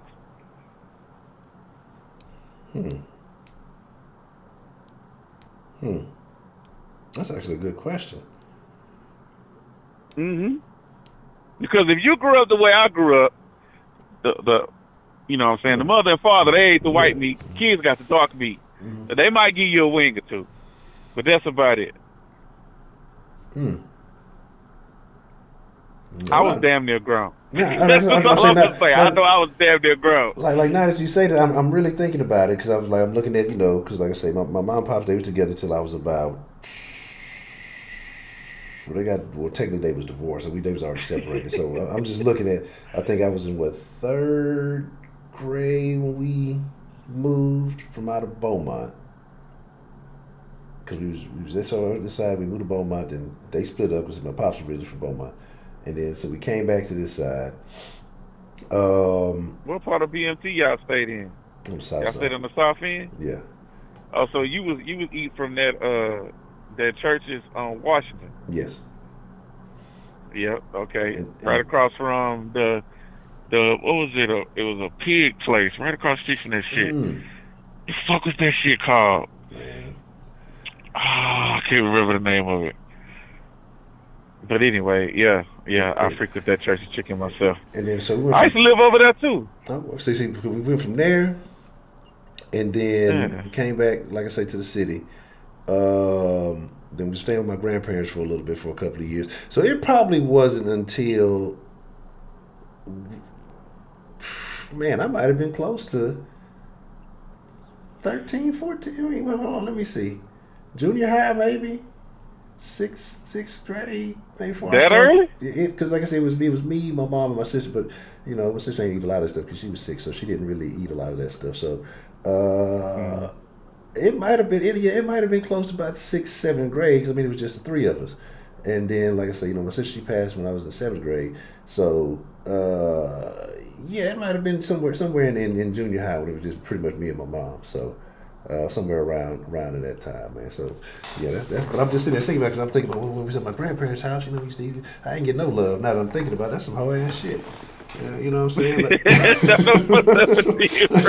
I never realized. You was a thigh-eating nigga, boy. Man, I just realized that's some whole ass shit, man. Because we used to frequent the church. Cause like I said, we used to be Jehovah's Witnesses, so we'd fade the churches after that and all that. Like, I'm just sitting there thinking, like, man, that's some whole ass shit. Like, I didn't even think nothing of it. Until you just now, I'm mad. I need to call. She just called me. Did. Before the stream. Needs some help with the phone and stuff. We gonna talk to her about this tomorrow. Well, what was this whole chicken situation that was taking place that I was just not aware of? Man. Yeah, let me write this down. I'm gonna make sure we discuss this because I'm kind of offended now. Got to get down to the bottom of it. Absolutely. But yeah, that's crazy, man. That's crazy. Yeah. I'm gonna go ahead and end this here. I'll let somebody else call in. All right. I'll just get my call in. It's been a little minute. All right. Well, it's good to hear from you, man. Like I said, I know you've been on the road. What part of the world are you in today? I'm over here by Fort Worth.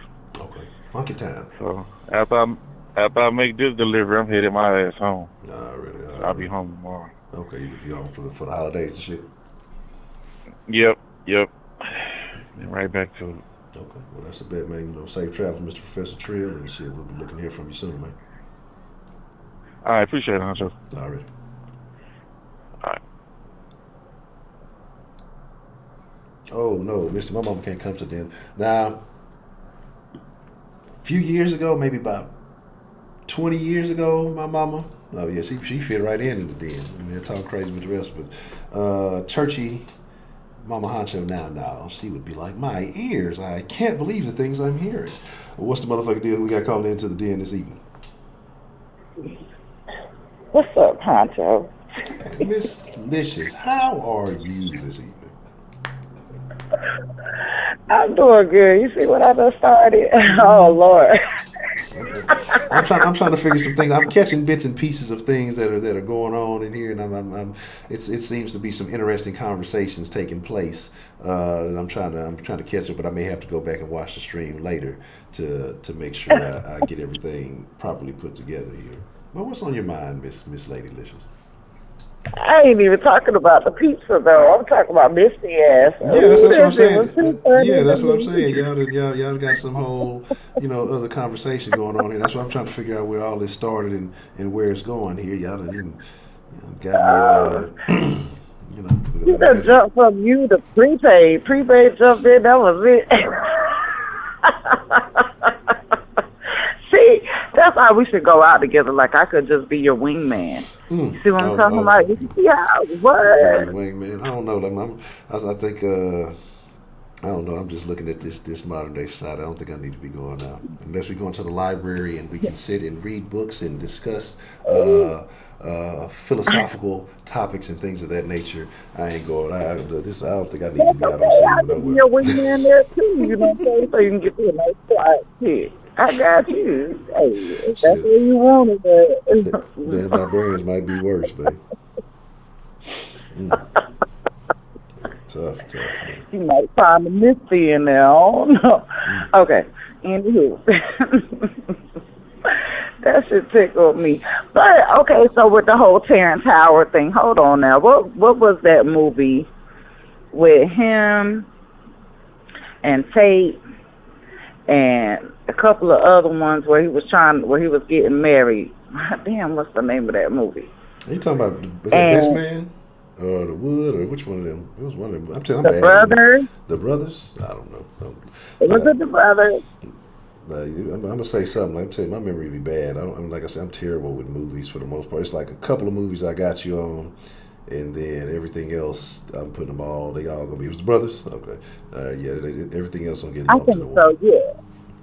So okay, but he was the snake in that movie, and then like all the other movies that he was in that was trending around that same era. I'm talking about he was a snake in all them movies too. So how you going to deduct my point? For saying Terrence Howard. He do look like that, though. He just looked like a natural-born snitch type person. He just got that face. He got that snake face, but I love him, though. Yeah, it was the Best Man. Best Man. He was a foul ass. Oh, yeah, the Best Man. There you go. Mm-hmm. Yeah, that's what I'm saying. Yeah, that's the Best Man. That's the one with where they wrote the book or something like that. Is that one? Oh, I don't know. Like I said, all of it is. Yeah, Terrence Howard is. Terrence Howard went woke on y'all. Y'all ain't fucking with Terrence Howard now. That boy super woke. Okay. But not him. But you know the nigga who played Pinky. That nigga plays the hater in every movie. That nigga, that's the one. That nigga, in anything he's in, I've never seen him be a positive role. He's always the bad guy. Like he don't even give niggas good advice. He just a bad character. Like he has been typecast to be who he is. You know what I'm saying? That nigga's terrible. Like he probably a good dude in real life, but shit, everybody look at that nigga. I know fucked up ass nigga. That nigga a piece of shit. They ain't never even really met the man. That's tough, man. I ain't gonna take up too much of the time though. I just had to call in because that shit was too funny to me. Okay. Oh man, the guy her ass started. Ooh, we created a monster. Yeah, we got some momentum rolling. They gonna buy a dress for her boyfriend. Tell her to flip them one time. I ain't finna have no. But I was serious though, Honcho. Oh, word? Yeah, I was serious. But anyway, let's see what I can do. I'm gonna get the premium Snapchat up for the new year, and then we'll go from there. Right. Misty done tickled me to death, but that's all I had to say.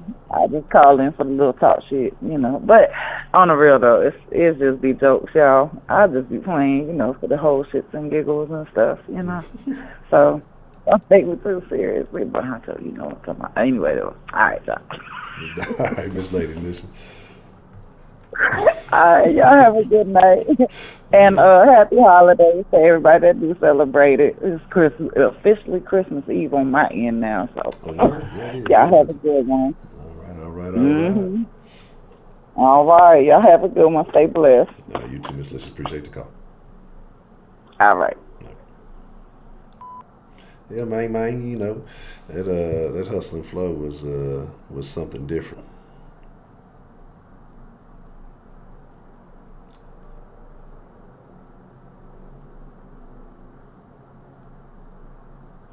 I want to say.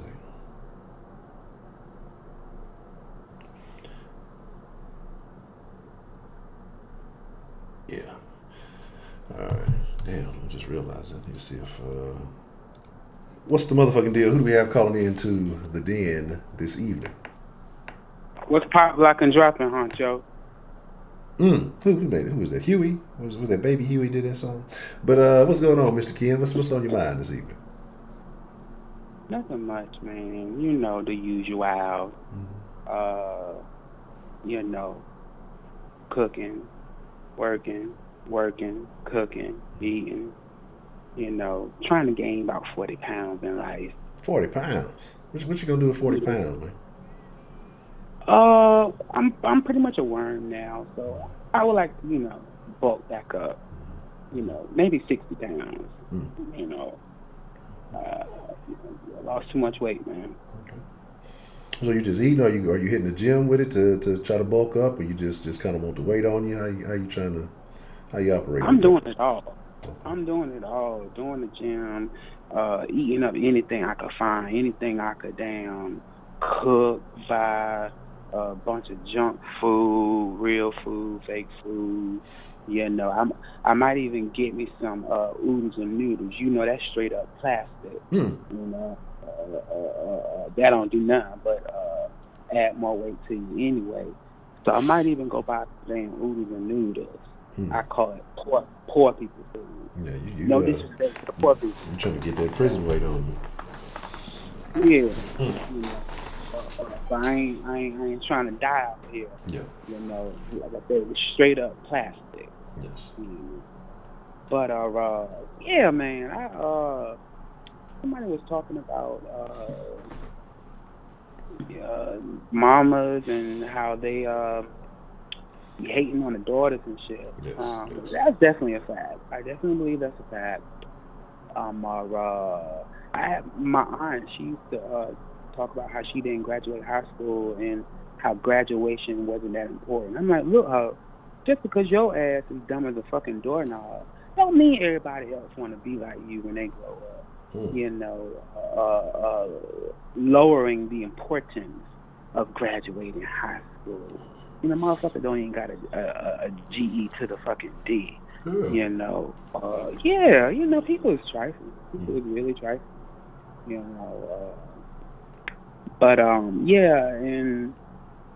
People trifling. But with the topic words, watching your words,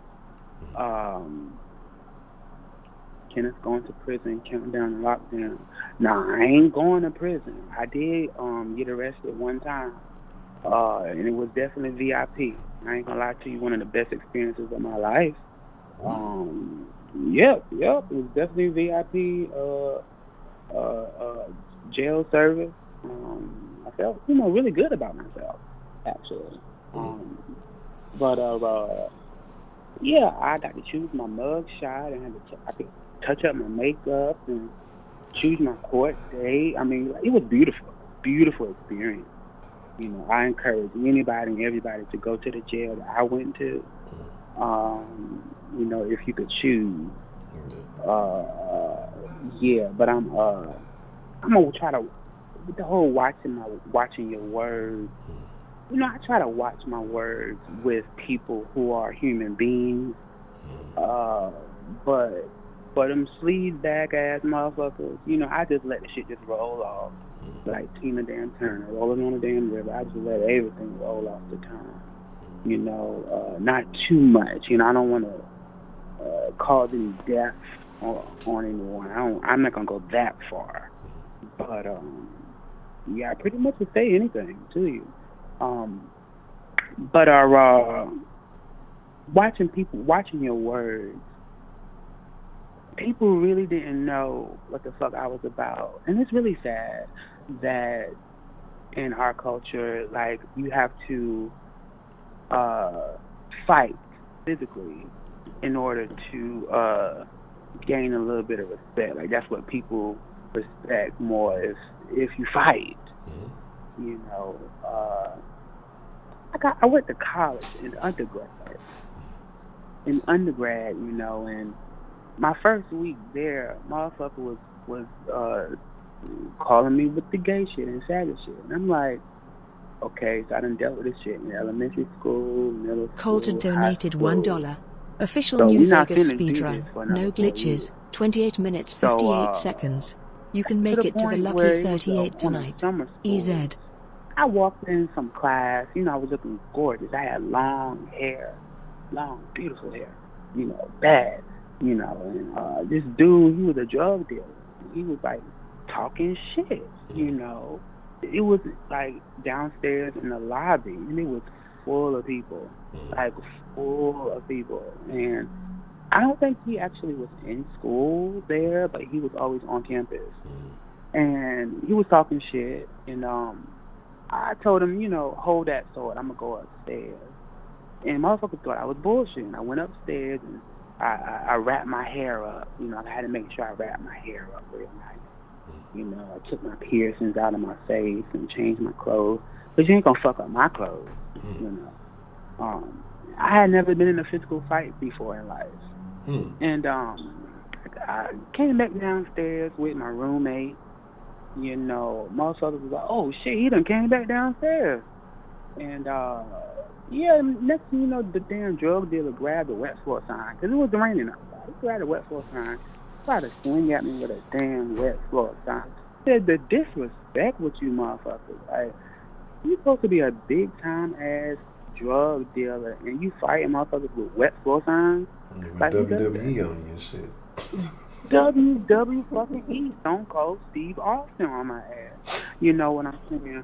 But when I tell you I beat the brakes off this motherfucker, I mean, and I was just so shocked. I guess it was like all the pent up aggression and anger that was like bottled up for like 18 years, and I just became Incredible Hulk. I mean, dude, his feet weren't even on the ground. Like it was on some TV show, movie type shit. And yeah, I fucked him up, and then we got to that. I got into another fight, fucked up that. And I was feeling myself, because I felt like I could fight now. You know, I could fight. So now everybody got to get beat up. So I ended up fighting a good about 6 people within the course of one semester. And after that, the damn Greek fraternity guys and the top basketball players and the football players, now all them motherfuckers want to invite me to their damn dorm room parties, and now everybody wants a piece of Kenneth. He's like the popular guy all of a sudden. You know, I'm like, you know, it's so sad that motherfuckers gotta fight in order for niggas to respect you. And out of all those times that I fought, I never got in trouble, because I was, you know, it's all about strategy with me. And you make sure when you go to undergrad, you make sure you get real close to the people who matter.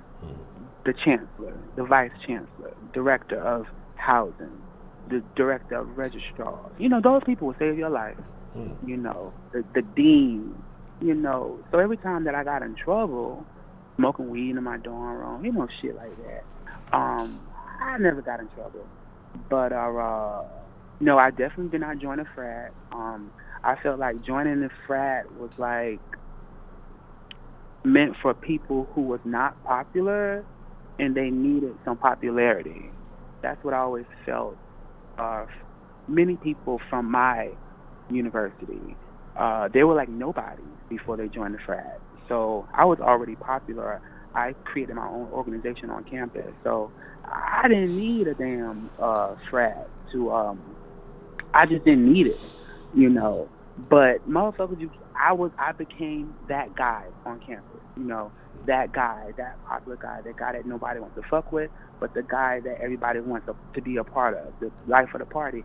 But it was just so disgusting that I had to physically fight people to get that respect and to get invited to places and things like that.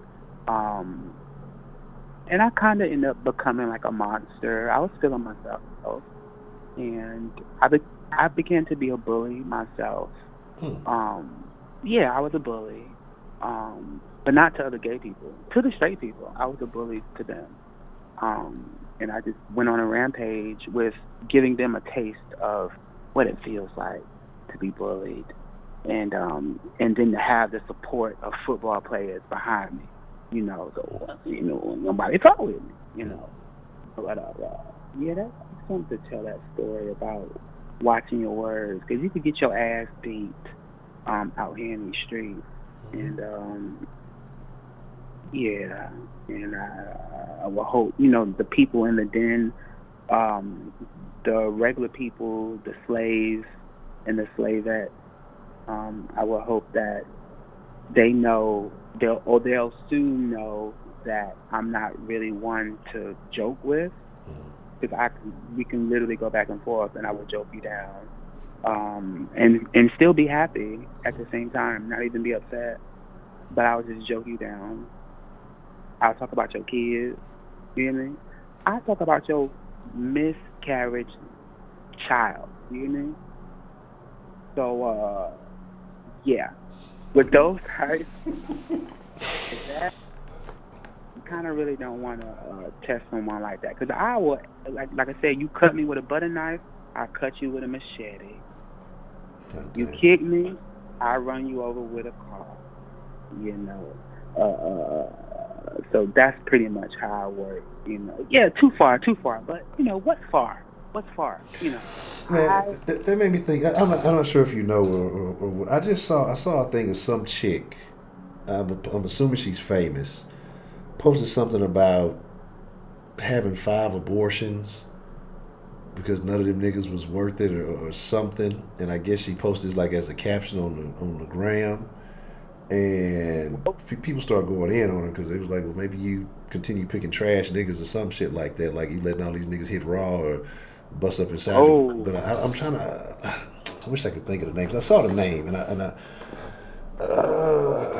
saw the L. Lena. Don't say Galore. Is it Lena Galore? Yeah, something like that. I think I think that's the one.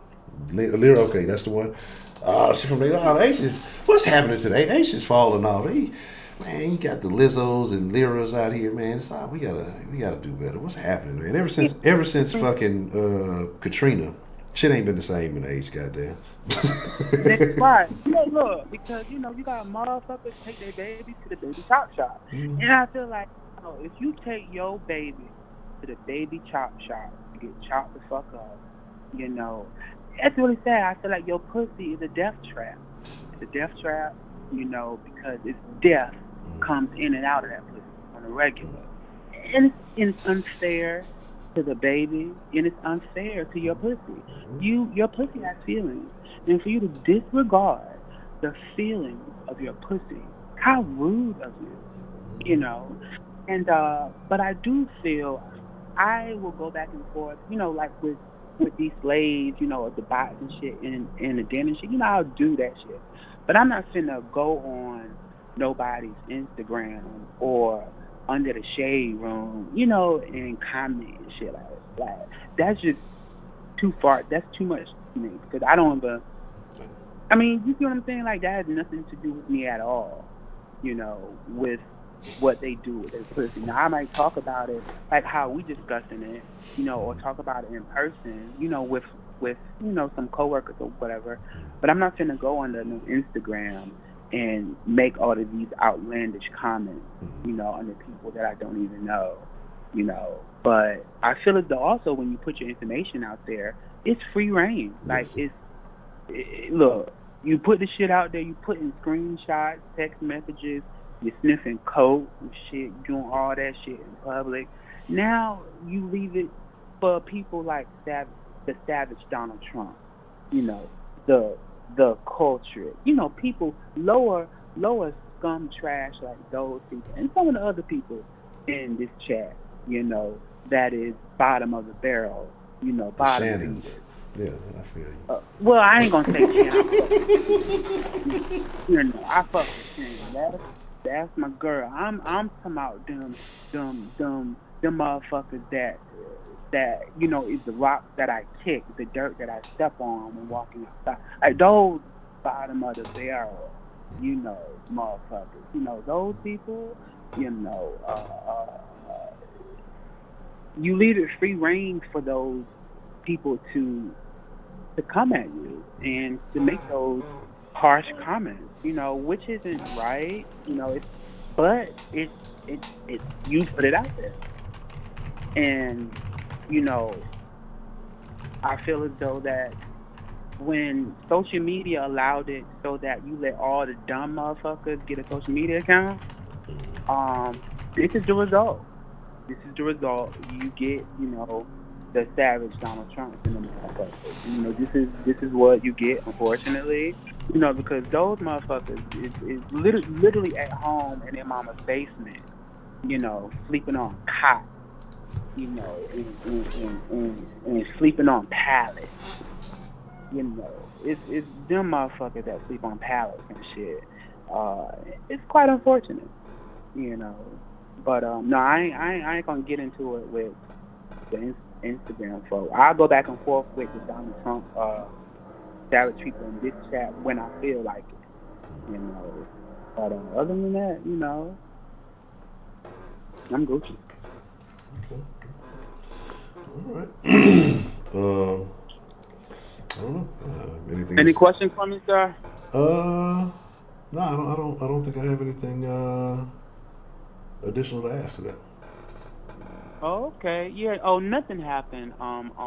Only one. I was just talking about like an experience from college, but they were talking about the Lyra galore about how she sends her unborn kids to the baby chop shop and get chopped the fuck up to be used for stem cell research and all cure for diseases, and their melanin is sold for like $600 a gram to melanated people.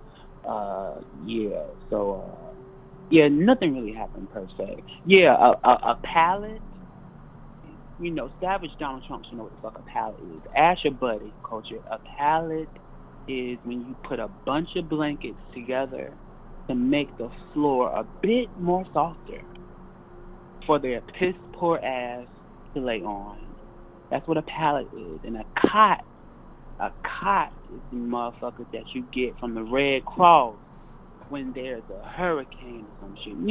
People in the army sleep on cots, I would assume. So that's the difference between a cot and a pallet. Culture and Savage Donald Trump. Y'all probably fuck each other. I want to go out on a limb and say that the Culture and the Savage Donald Trump, they fuck each other from time to time. Pretty much. Yeah, I think I'm done. I'm about to eat my food and listen to the rest of the people. And going about my business. Thanks for having me, man. All right, Mr. King. I appreciate the call, man. Yeah, I'm for it.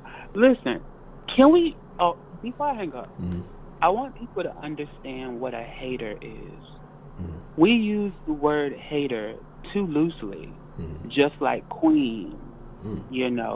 As I said before, when you're a hater, if someone has said that, number one, I don't believe that anyone should be hating on anybody because everything is attainable. I believe, if you work hard, you can obtain, this person might got four flat screen TVs in their house, and the next person got 2. But if they wanted 2 more, I'm pretty sure that they could sell some pussy, sell some ass, or work harder to get the next 2. So I just want us to use hater in the right way. And see, now I ain't gonna want to hang up now. Because I do with the opposite of what people tell me to do. Also, Honcho. See, I've always been a rebel my whole life, right? So I never really was keen on going with the crowd. So when people tell me to go left, I go right. Unless it's for my real benefit. Now, I'm not going to be foolish and someone really may be telling me to go left because the murderers are literally on the right. I'm not going to be that foolish. But for the most part, I typically do what the opposite of people tell me to do. And people like, the savage Donald Trump and the rest of you slave-ass motherfuckers, y'all may need to learn from that because going your own route will pretty much save you in life. And stop wearing jeggings. I'm pretty sure the savage Donald Trump wears jeggings. I want to go out on a limb and say savage Donald Trump wears jeggings and culture smells like hot dog water. mixed with What outside. exactly is a jegging? So a jegging is a legging and a jean mixed together. Jegging. Okay. You know, it's really cheap to buy jeggings because you it's like you can't afford jeans, you know, and then you can't even afford leggings. So you want to get in between the jeggings, you know. And I'm pretty sure, you know what a skirt is. A skirt is short and a skirt mixed together. The girls from back in the day used to wear skirts. Yes, I have beef with skirts. Yeah, cool. Disrespectful. Deceptive, yes. Yeah. You think you about to finger some pussy, and then here it is, lo and behold, it's some fucking shorts underneath that fucking jean skirt. Disrespectful. How dare you? I agree. You know, people are rude. Hey, look, Donald Trump, stop jacking off to anime cartoons and shit. You look like you jack off to anime or anime, whatever you call it, and all that shit. Yeah, I'm about to go because no one is telling me to go. Now I'm about to go. Yeah, praise God and everything that is within. 10-minute rule. Listen, Squawberry, or whatever the fuck your name is. Didn't I tell you? Look, I told y'all hoes to post a real picture of yourself. I said it. I said yesterday. Post a real picture of yourself. 10-minute rule my ass. Okay. 10-minute rule my ass. Now, I was cool with your ass, but I could joke on your ass too. It could go either way. Anybody now can I'm get gonna it. get up. Look. Equal opportunity roaster. Anybody can damn show. Post a picture of you. I want to see how the fuck you look. Squawberry, Donald Trump culture. I want to see how the fuck y'all hoes look. And post a picture of your pissed ass mamas too. I want to see how y'all mamas look too. Post them. Post them. I want to see. I want to see. Okay.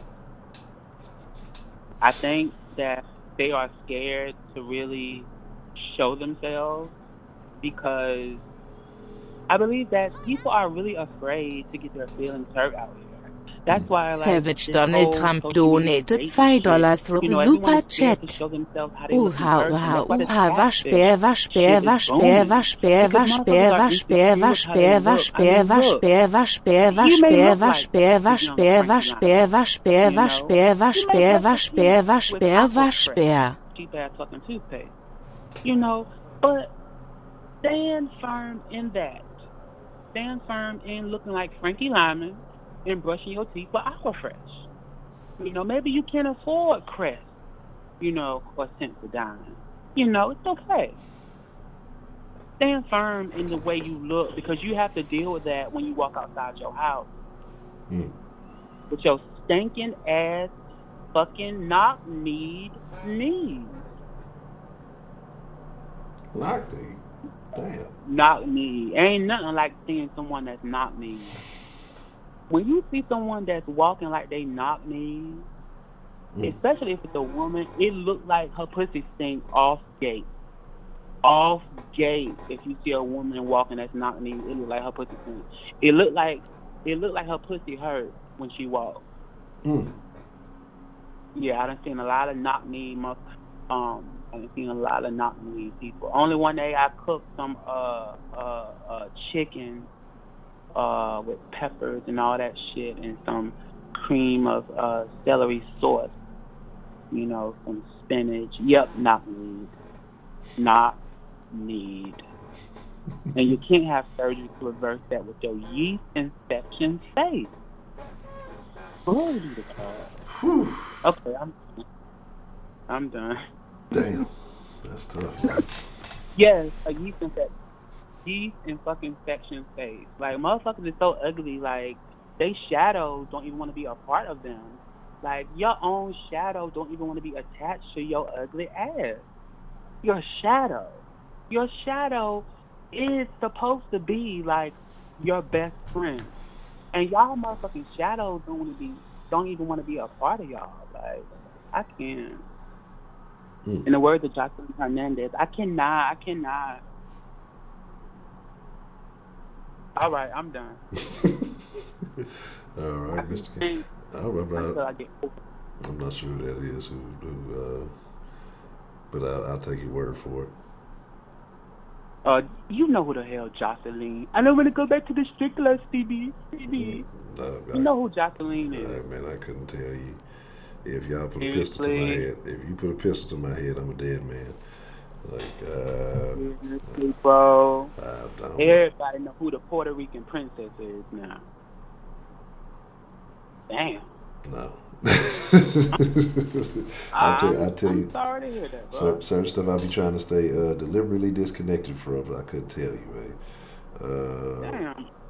Well, you ain't missing nothing. Put it like that. You ain't missing out of that thing. You know, she's a ghetto miss to out the strip club, you know, shaking her twat, you know, for $1. Look, which is nothing wrong with it. It's nothing wrong with sex work, you know. Because I done said many of y'all hoes do it for free. So, ain't nothing wrong with a little sex rope, but here and there. Need. Okay, well, I say not need. Not need or not need. You know what the fuck I'm talking about, Lady Licious. Look, your ass could get it too with your damn crew cut.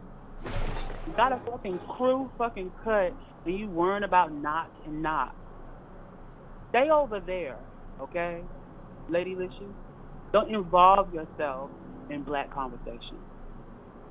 Stay over there. Thanks.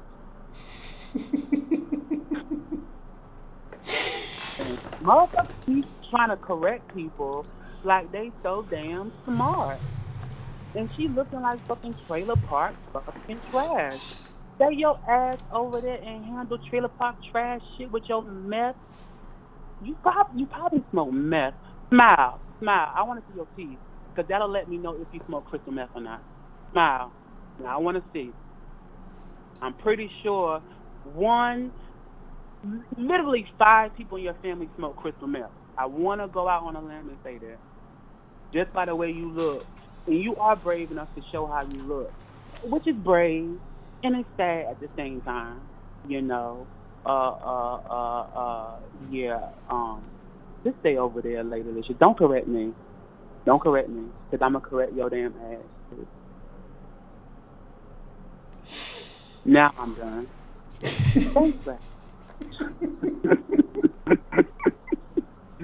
Thanks for having me on the show. All right. You know. Thanks for having me. And look, it's free reign. Like I'm only gonna come at you if you come at me. That's how Savage Donald Trump donated $2 through Super Chat. I love And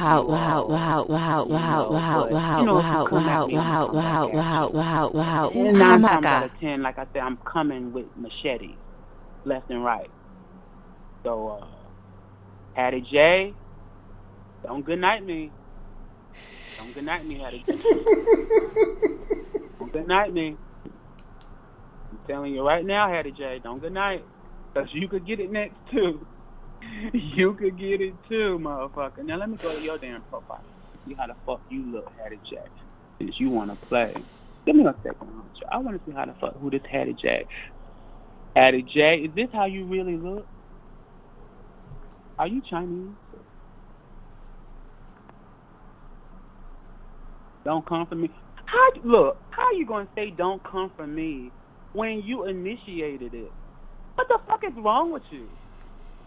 What is wrong with you? Didn't your mama teach you?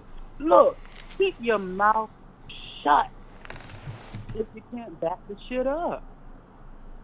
I'm cute. Yeah, I'm glad you think you cute. I'm glad you think you are cute. Your pussy is probably cuter than you. Now, I want to go out on a limb and say that. It's good to have confidence. Okay, now I think I'm done.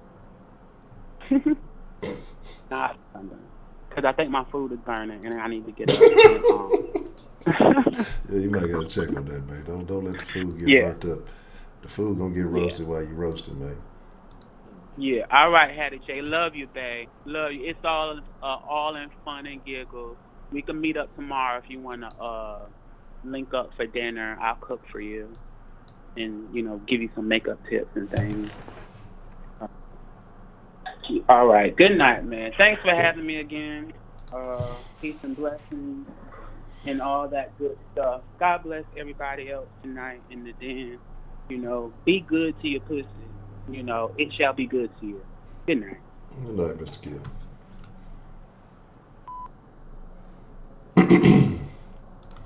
What's the motherfucking deal? Who do we have calling into the den this evening? Man, fuck you. Don't pick up my listen. When I call, don't listen. I don't want to be behind Kenneth ever again. Lord have mercy.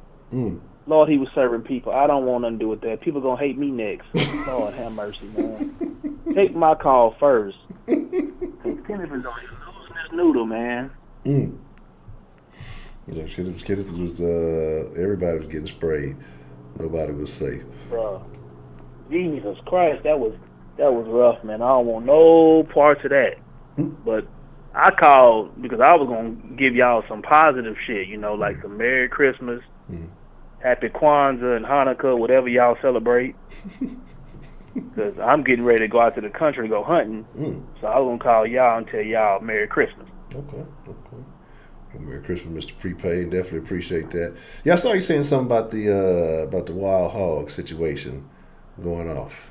They terrible. They horrible, bruh. Them motherfuckers are just fucking up my land, bruh. They tear up everything. They eat everything. So we had bought a coat probably like 2017. Something happened to his leg. We were trying to, once the horse fuck up their leg, you gotta put him down or whatever. Yeah. So we were trying to nurse him back or whatever the case may be. From the story I was told, motherfucker hurt his leg on a barbed wire fence. Couldn't get away, and he disappeared. And when he disappeared, we knew exactly who got him. The wild hogs. Yeah. Yeah, man. You like real shit. I mean, you know this, Honcho, because you from the South, so you know this. If you want to get rid, if any of y'all want to get rid of a dead body, oh yeah. If there's some wild hogs around, throw that motherfucker out there. They eat everything: remains, teeth, every eyeballs. There's nothing a wild hog won't eat. Yeah. We're gonna be cleaned up. That's wild. Yeah, because didn't they just I forgot where it was. Was it in Chambers? I think where they just killed a lady and they basically put a green light on them. They say shit. They should say you everybody. They want to wipe them out. Yeah, it's because they're not pack animals. But like if you an animal and you wound it, man, they come in a pack and they will tear shit up. They get them tusks, because they've been out in the wild, they get them tusks. And for y'all who don't know, man, wild hog, I've seen them get over 250, 300 pounds, and they run. And they if you out there shooting and hunt them, they run behind you and they stab you with the tusk and they stampede you. Once they stampede you, that's when they kill you. They stomp your head in and they eat you. Yeah, bro, they vicious. They are fucking vicious out there, bro. And the good thing about hunting the wild hogs is there's no rules on what gun you can use. Yeah.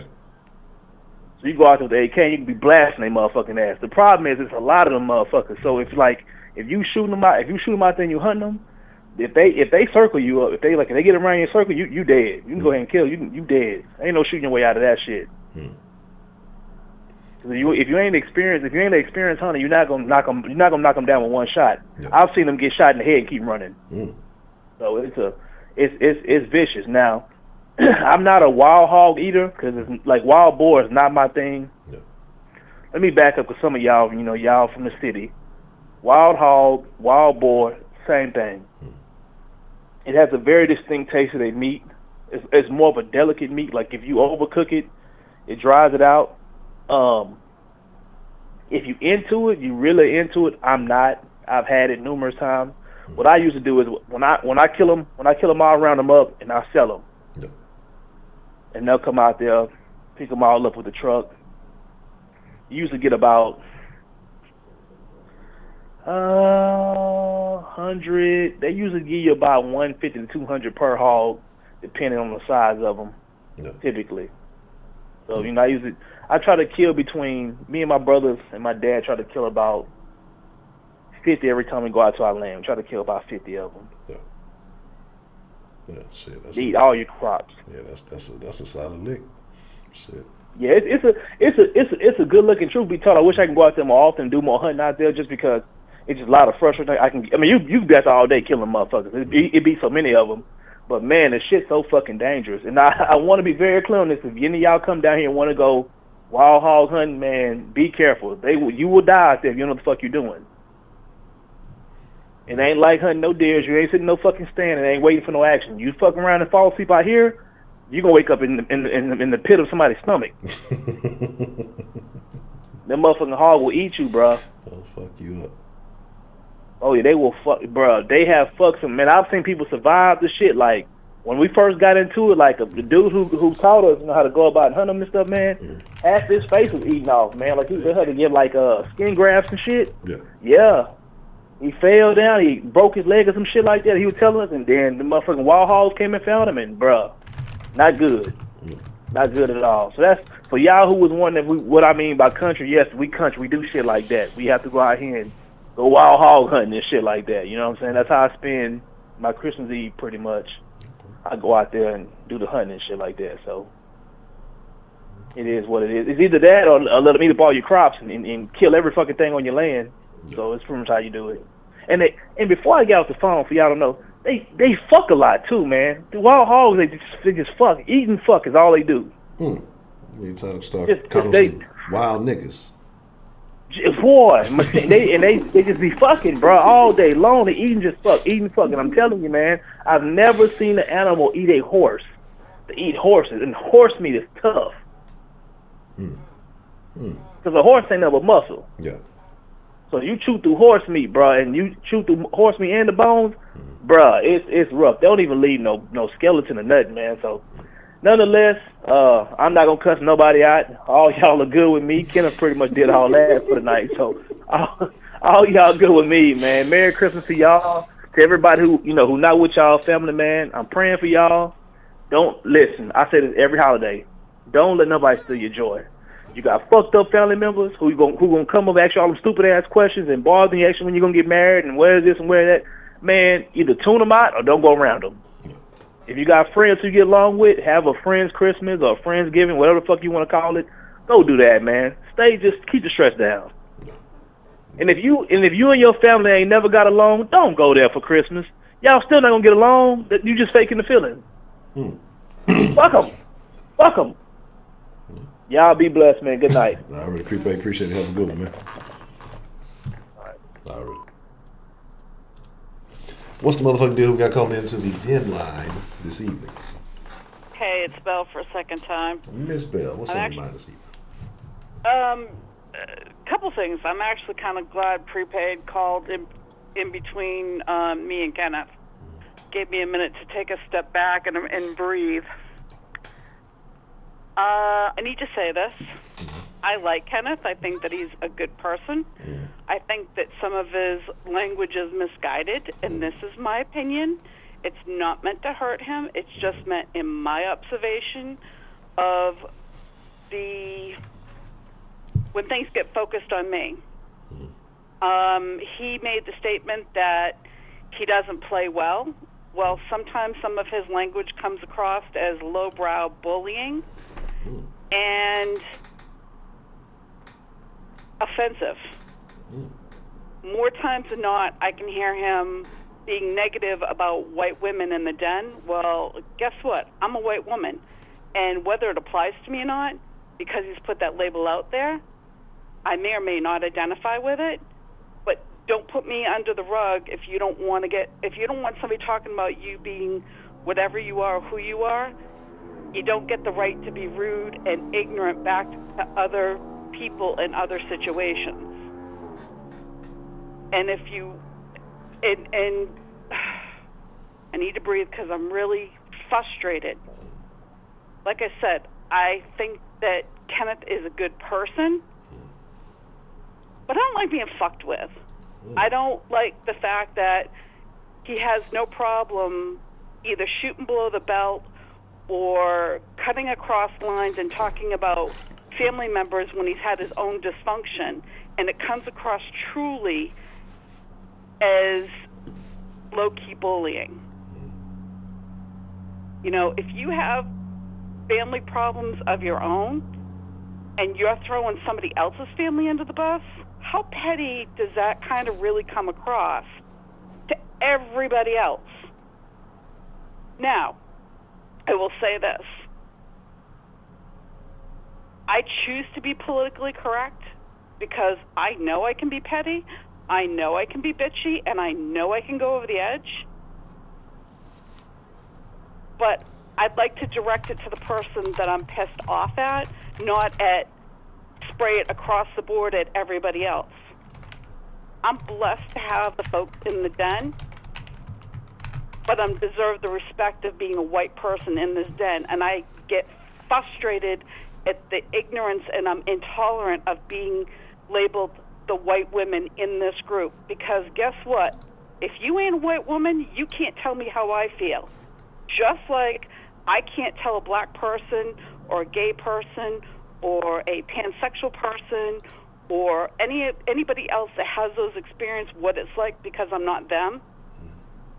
Stay the fuck out of my lane, because that shit's going to cause us to fight real fucking quick. And I don't get offended often, but this is not the first time I've seen him go off script and be really savage with people of different thought patterns than his own. And all I'm seeing is him putting other people down in different situations so that maybe it's to make himself feel better. I don't know. But that's what it's coming across as. And I don't want to be resentful. I want to like Kenneth, but all he's doing is pushing me away to not like him as a human being, because he's attacking what I'm about instead of finding out who I am as an individual. He's looking at me as a white person rather than a human being. And I find, as an observation, that he does that with a lot of different people.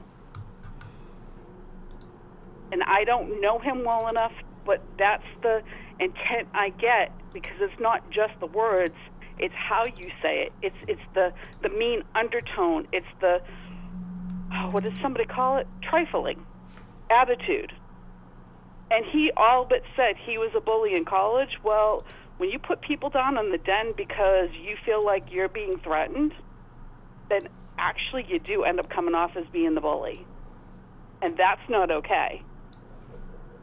And I will defend people in the den for the fact that they're saying their own truth, but they don't intend to be hurtful, or they don't intend to hurt anybody else.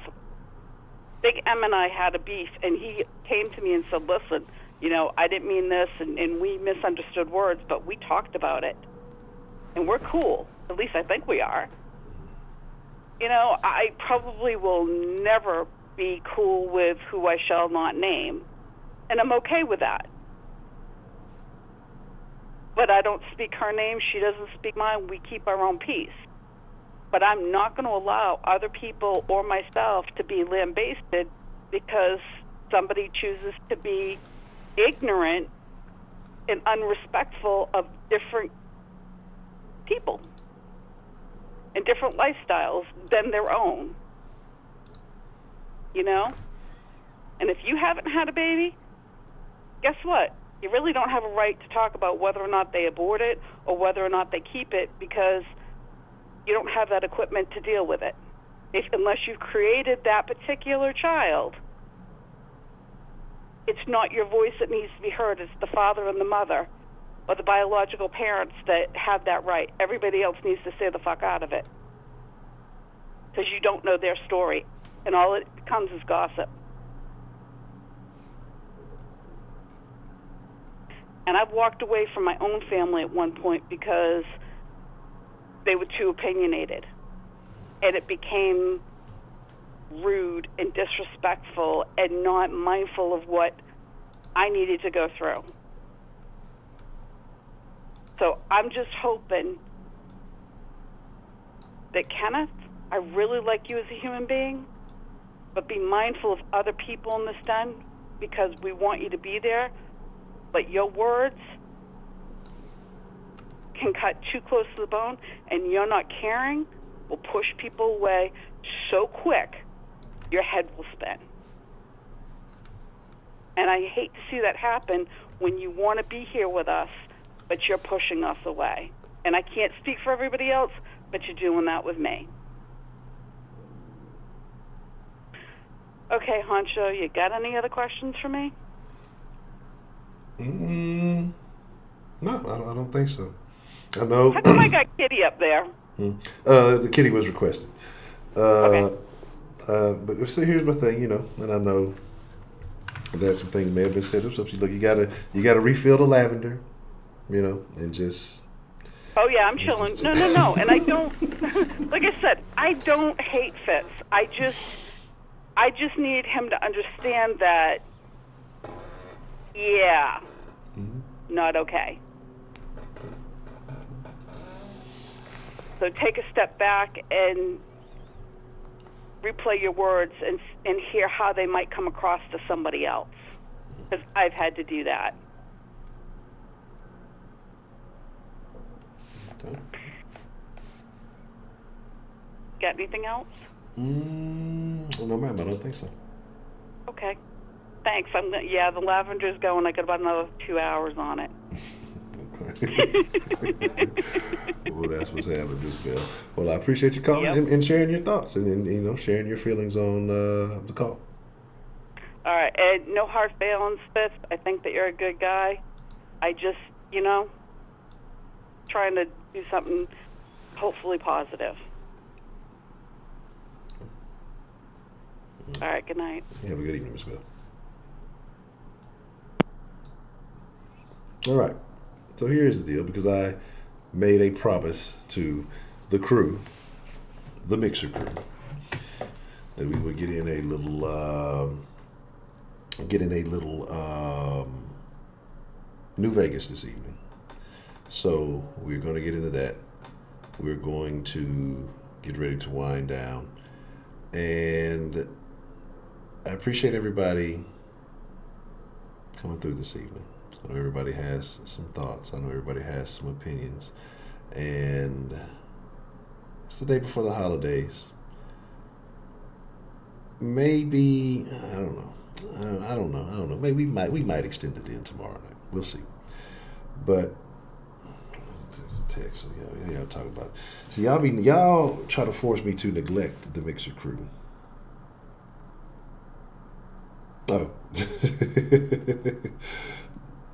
Knock knees, also known as, genu valgum, is a type of knee alignment seen when a child or adult stands up straight with both their knees together, but their feet and ankles stay apart.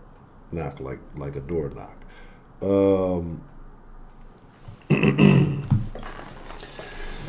Oh, yes, let me make sure I noted everybody who called in to get their stachios.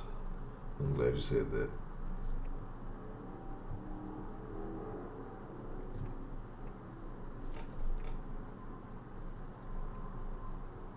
I'm surprised I actually remembered all of these. Yeah, I think that's... Yeah, okay. Yes, I will work on putting all of the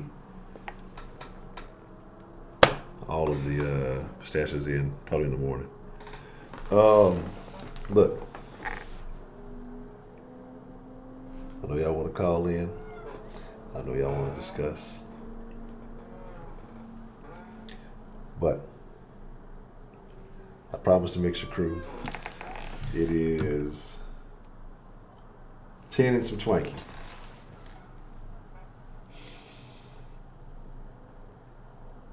Knock like door knock. Here's the deal.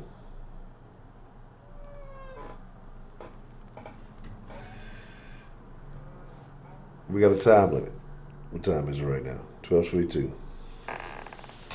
Call back. You got about 8 minutes. Then I'm going to the mixer crew. Give me a second here.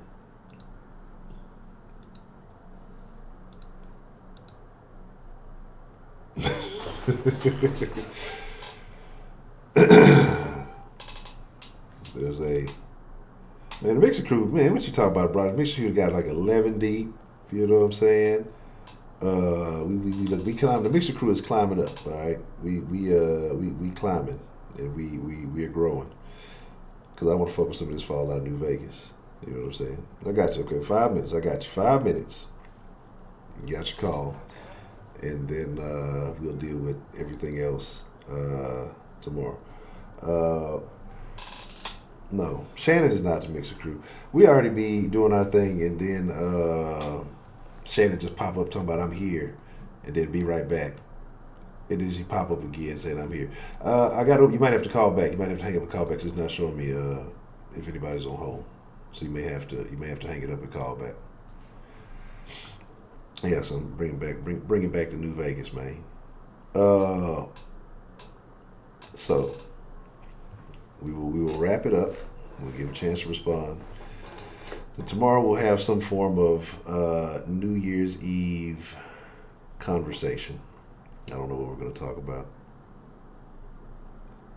You on hold too? That's what I say. It's not showing me anybody who's on hold. All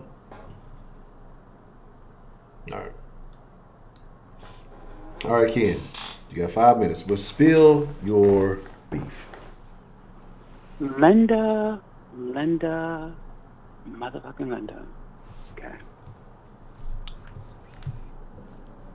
Let me say this one thing to you, Linda. No, I talk what I want to talk, okay? I'm 33 years old, okay? And you're talking to the point where you're actually holding your breath and you can't breathe. That is sickening. That is literally sickening. And let me go ahead and piss you off a bit further. Many white people are fucking mentally weak as fuck, okay? And you literally just proved why you're weak as fuck. Is that you're allowing a comment towards a bot, a faceless profile, to get you to the point where you stop breathing? What the fuck is wrong with you? Don't blame not breathing on me. Okay. Second of all, out of all of these times where these people have called me out of my name, Linda is the lady who called. I don't know her name, so I'm calling her Linda. Okay. Out of all of the comments, that derogatory comments that have been made about me, Linda, I have not seen not one instance where you have been the protector of my feelings, Linda. But how fucking dare you get all up offended and get your fucking panties in a bunch from my joke. Now, as I said, I only come for you when you come for me. And if you want this to be a equal playing field,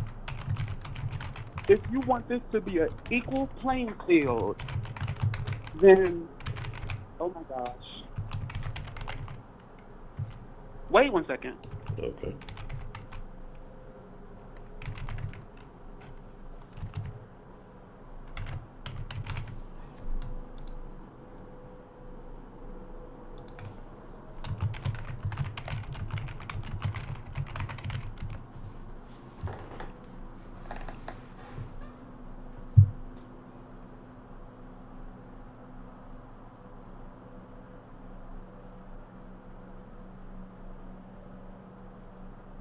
Okay, I'm back. I'm back. Now, as I was stating,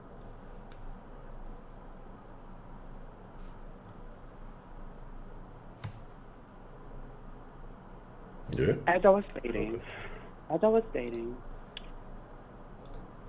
I have not seen you cape for me and put on your fucking superwoman cape and fly across the Deniverse and pick my ass up and cape for me. Okay. Now, I would hope that you would know the difference between real life and a joke. And you're talking to me now. I'm cool with everyone in the den for the most part. You guys are cool for the most part. But I just met y'all motherfuckers, okay? I literally just met y'all motherfuckers a couple of weeks ago. Now I love everybody because I love people. I love people. But don't take this to the point where it's life or death, Linda. You don't know me, and I don't know you, okay?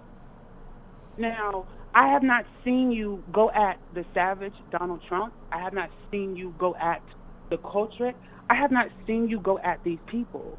But when I mentioned something about white, the other day I said, white people have clear skin. I can literally see your blue veins now. It's kind of a fact to me.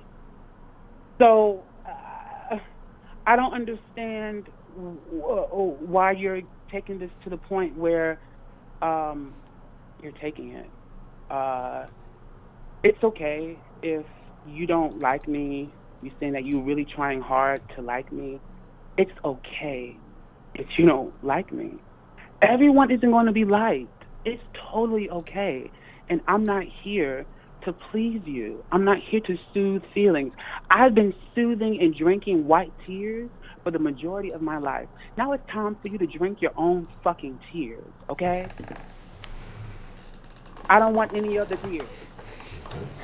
It's done. Well, here's the deal, Mr. Kid. That is the 5-minute mark. Okay. And so I appreciate you calling back in and espousing your thoughts.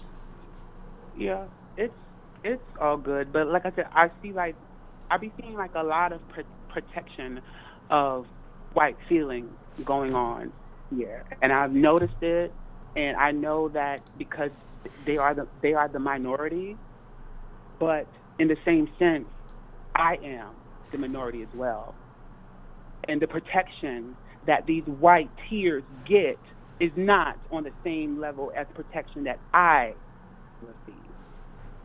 So I just want to make that known, and I only say what I see, and what I see is the protection of white tears. And that's totally fine. It ain't my shit. It's y'all shit. Like I said, by all means, this is like what, my 4th week, 3 weeks being here. Like, you guys are cool for the most part, but I'm not here to protect white fucking feelings. Y'all get y'all fucking feelings protected 24/7 by your coworkers and by everybody else in life, and I'm not here for that. Now, other people might protect your little feelings and all that little bullshit, but I'm not.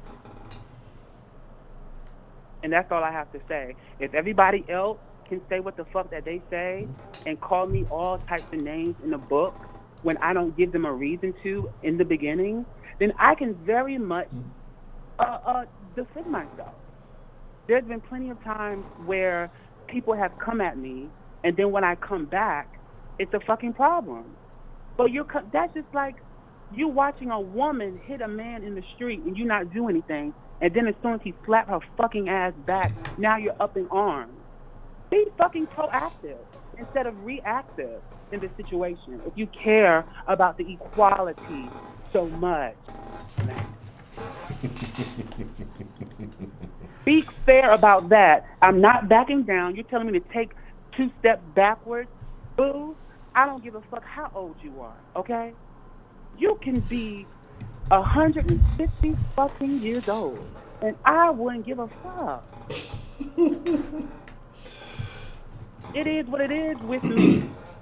And like I said, you don't have to like me after this. It's okay. Peace and blessings and all that good shit. But as long as everybody else gets the opportunity to say what it is that they want to say, now whether they cut with a butter knife or not, then that's on them. But for every action, there is an equal or unequal reaction. If you cause that, you cannot decide the level of the reaction. It is out of your power. You don't get to control it. You guys try to control everything. And what you're not going to do is control my mouth or my fingers. Now, if Honcho or if anybody else wants to throw me out of the den or block me, it's totally fine. I promise you, I definitely promise you, I would not lose not 1 ounce of sleep. But that's all I have. It's real, and I'm not backing down just so that you can breathe. I will hope that you can make your own fucking self breathe and control your breathing. But what you're not going to do is control me. You guys try to control everything else, and I'm not that. God bless. Have a good night. Oh, and Merry Christmas to the people who believe in Christmas. Let's leave it on a positive note. Merry Christmas to all, and to all good night. Thank you. Well, have a good evening, Mr. Kidd.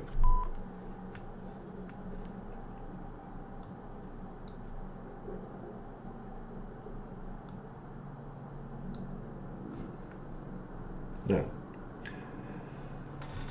I will, excuse me, let y'all determine whatever outcomes you choose to determine.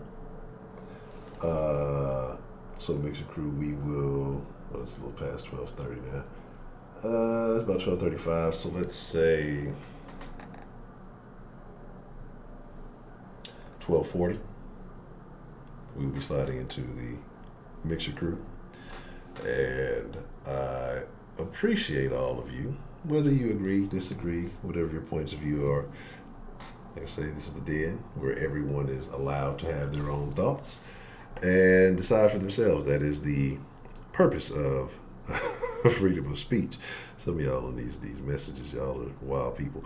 And the reason I put DeMarkey and Ronald a murder, when you have a group of crows together, it is known as a murder of crows.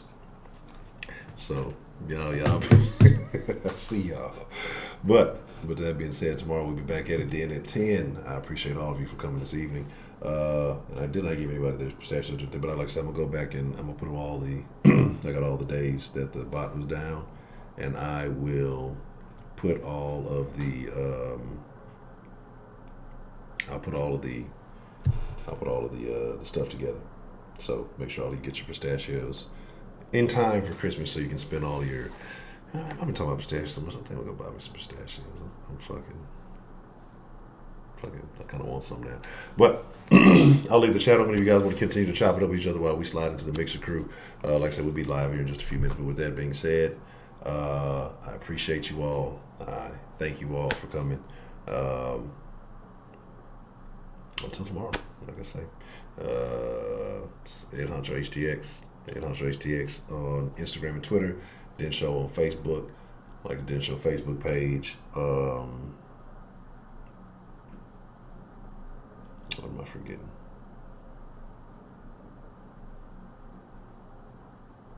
All the links in the description below for everything you should need.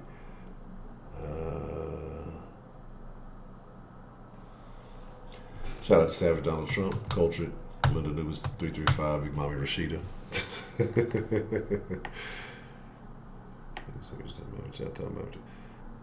Oh, yeah, we got to put on pause. We got to let Miss Grace call in. Hold on 1 second. Give me 1 second. All right, so we'll be just a few more minutes. Because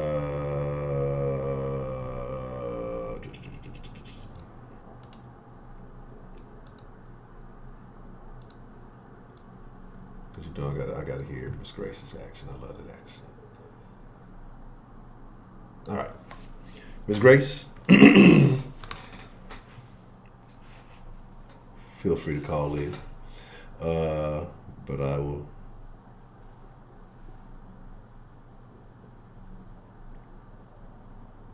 All right. Well, we gonna save the first reserve slot for Miss Grace tomorrow, since she felt left out, or Miss Bell. Miss Bell may feel like she needs to rebut tomorrow. So, hopefully the lavender relaxes and soothes her. But with that being said, maybe for the slides of the mixer then. All right, Miss Grace. I guess I'll hold off till tomorrow. But yes, I'll put the mixer link here in the dilly dally.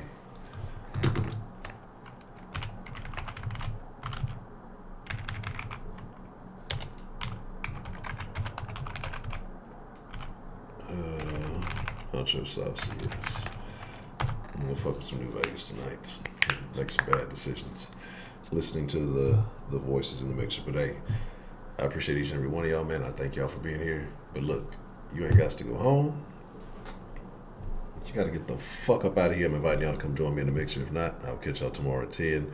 If I don't see y'all, if y'all out and about, man, y'all have a happy holidays, Merry Christmas. I don't think we have any Kwanzaa celebrators. I mean, not Kwanzaa Hanukkah celebrators. If we do, hey, happy Kwanzaa to you. Heidi's out celebrating Kwanzaa somewhere. And not Kwanzaa. Well, I keep saying Kwanzaa Hanukkah, dreidels. But yes, Kwanzaa, Hanukkah, dreidels, Slitterbond, whatever is going down. I'll catch y'all on the mixer here in just a couple of minutes. Bye.